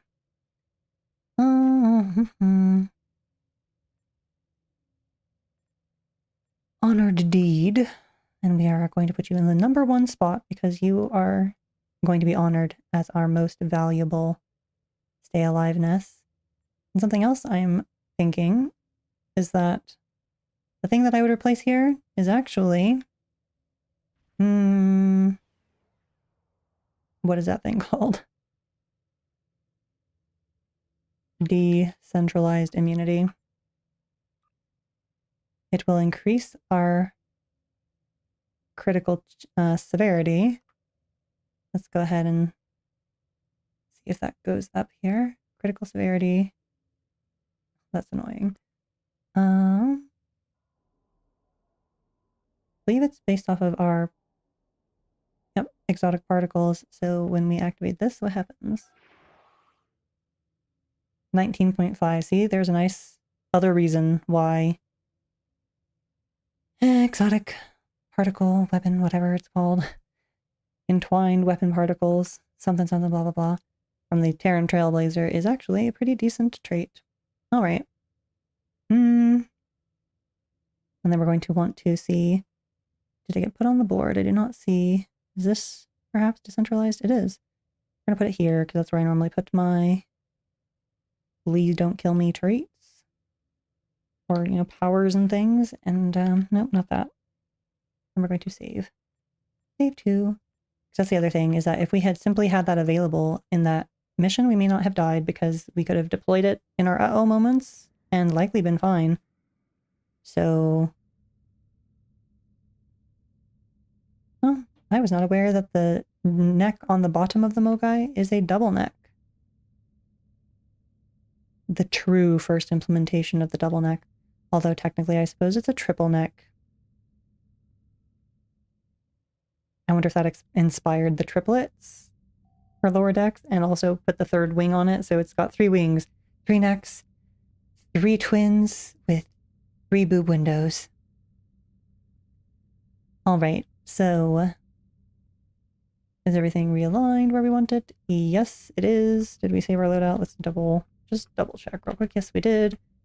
We're going to go stress test ourselves. Private. Infected the conduit. Advanced.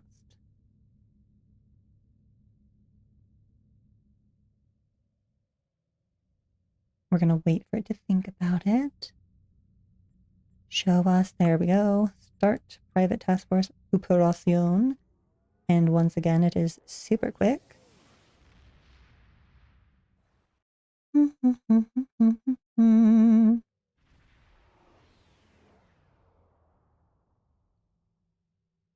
situation is grim. All attempts to Yes.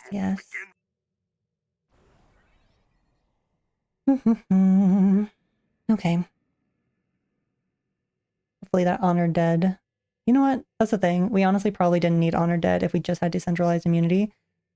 But honored dead is like, honestly, perhaps the best survival trait in the game.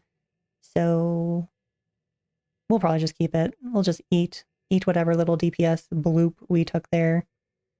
Dead ship does no deeps, and Neko doesn't like dying, so we're going to keep it. Scanning the nanite transformer. Done. Additional data is available. I am a bit surprised that our gravity charge whatever thingy did not... Wow. Okay. I'm honestly not even sure how we killed all those things so quickly, but it's fine. Whatever whatever just happened, I'm okay with it. Let's go ahead and launch all of our goo here. Death to this particular infidel. Be gone. And our survival is not being severely challenged at this moment, so we're not even going to be having to trigger our decentralized immunity.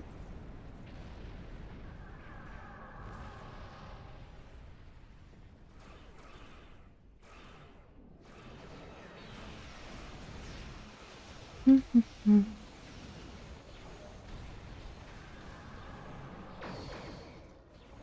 probe is closing in on a transformer.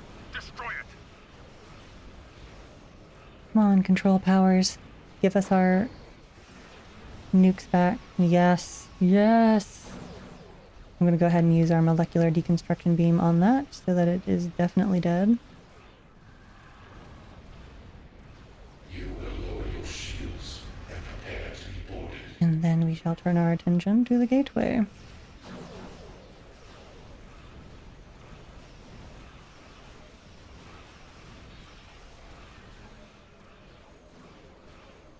Once again, we are doing an excellent job of surviving.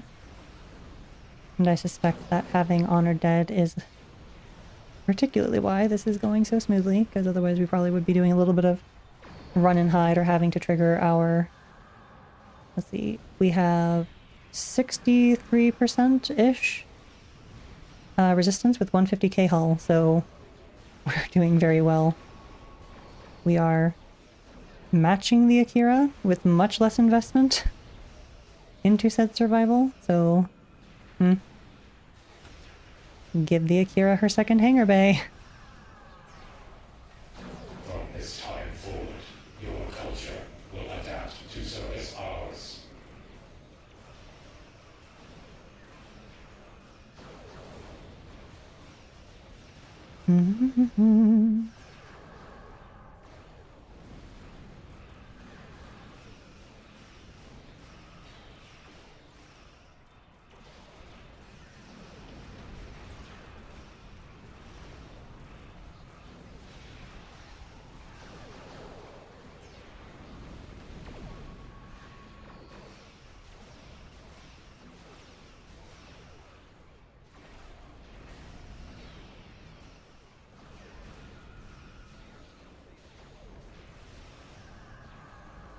Oh, what blasphemy is this? What are you doing over there? Why are you not... Yes. You should have moseyed over here and been eaten by the science. How shameful that this DPS run ended up lower than the Akira because of BS, if we're being honest. You get over here. Okay, so we were like 66% damage resistance with 150k hull. Yeah, we were very durable. The Mogai is a beautiful new science ship the developers have introduced into the game. And honestly, I do like it when you can get a ship like the Mogai or the... What is the Galaxy class from the 12th bundle? Cygnus. The Cygnus makes an excellent Galaxy class science ship. I'm totally here for it when you can basically shoehorn a science ship into a ship that was not designed to be such. Not by the developers' general intentions.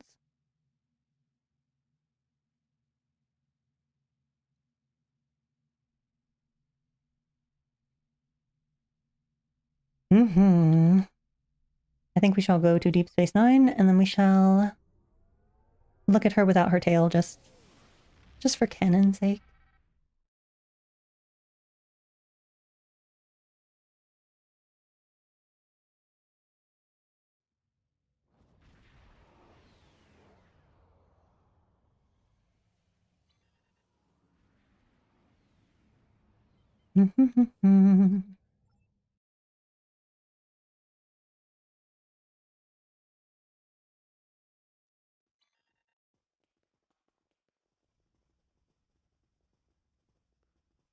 Right.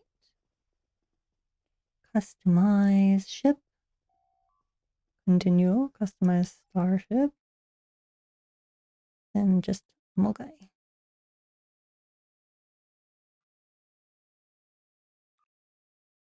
Hmm.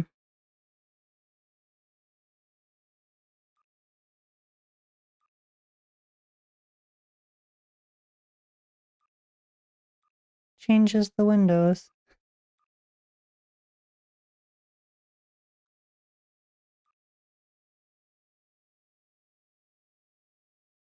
I wonder which are more accurate to the original. Oh, look, and it also doesn't have a lit bottom part on the Mogai. I was like, I don't really remember this when we were looking at it earlier, but noted. I might actually rather like the Melponar. But we are going to take the finless one out. Give it a looky-loo.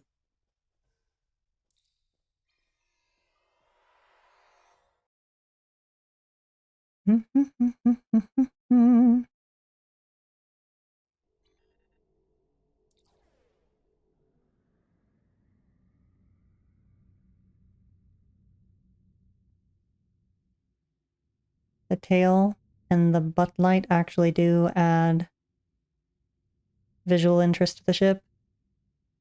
I know I gave them a little bit of ribbing earlier for a lazy legendary skin. I added a fin. But it actually does quite a bit, doesn't it? I think I like the Melpinar. So when I fly it on a Romulan, where it belongs to be, I think I might be flying the Melpinar. Maybe this sometimes too, for the canonness of it. Although the Melpinar showed up in Lower Decks, and that is the most canon show we have running, so it counts. It counts. The Melpinar refit of the Mogai.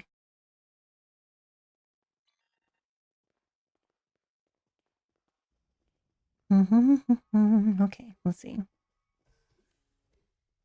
Even though I'm not planning to keep the ship on this character. Customize ship. I want to go back. I want to go back. Nifty spiffums. Okay, get ourselves out of the way. Apply. Yes, thank you. Alright, I think we shall go back to the Akira for some funsies. Oh, you know what? Hold on. I want to look at this in theorycraft a little bit. We're probably not going to actually do anything on it because I'm kind of inclined to call my stream here. I do not know how long it has been. Do not know for how long I have been streaming, but feels like it's been for a while. I think I started around 3:15. So 3, 4, 5, 6, 7. So it's been like 4 hours. That's stream enough, right?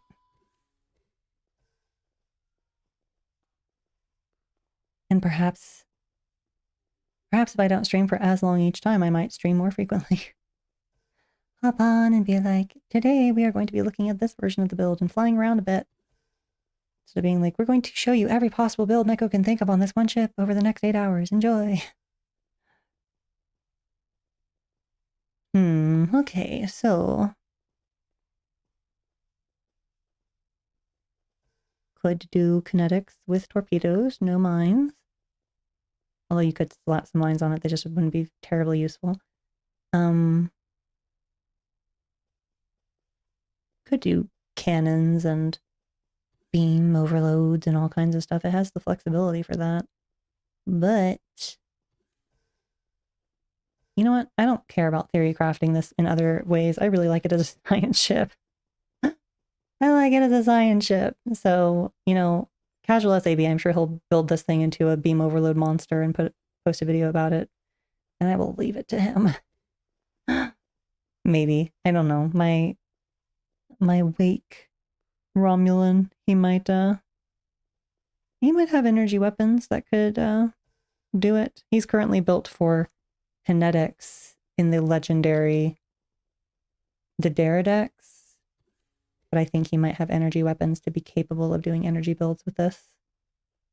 And I would like to potentially put some put in a little bit of work on getting him the traits and things to be capable of doing science as well, so that like in the future when I want to do a stream like this and I'm like, I want to go do it on my Romulan, and then I'm like, wait, actually it'll be too much work. Yeah, we'll have to see. Because like I said, costume changes might be fun. In which case I might need a new main. I might need a shapeshifter main with like a shapeshifting name so that I can just make them whatever and have it be appropriate. Or Neko-chan, my Kittikis, my spirit animal, who might be like the best representation of my Neko-ness in the game. Perhaps. Who knows? We'll see. Anywho. Alrighty, yeah, I think I am going to call my stream here because I am really thirsty. Or I could just go get a drink. Chat, what do you think? Do you think I should switch back into the Akira, fly around in it? Or should I just go ahead and call my stream here? Goody's gonna be like, you can call the stream here and then call me on Discord and stay on Discord with me for 5 hours. Let's see here. But we have not yet switched back to the Akira. Akira. That's right, I didn't do like a pet build on this. You know what? I could do the pet build on this. That could be fun. Maybe I just want to go get a drink. Neko can be with Goody now, is what Goody says. Goody, tell me how many viewers I have right now. Do I have any viewers that are here and silent? Or is it just us two?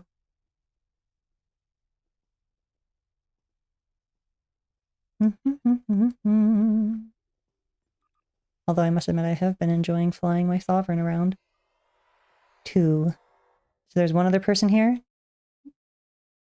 Find out who that person is and you tell me who they are. It might be like, you'll be like, it's a bot. It's just a bot who's watching.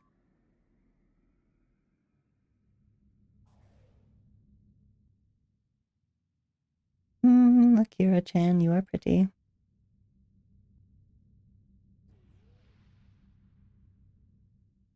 Flying, flying, flying.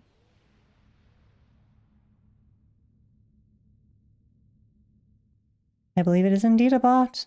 Well, all right then. Neko is thirsty and can go do other things.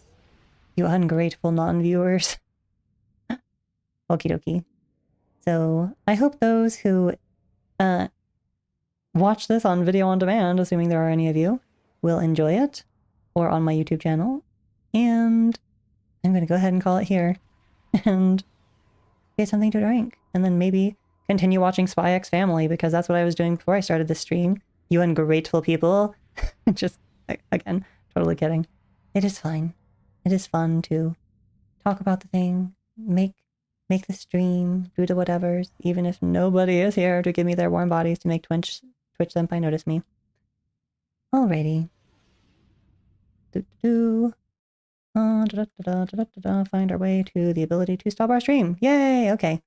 So, ta-ta for meow, everybody. See you next time.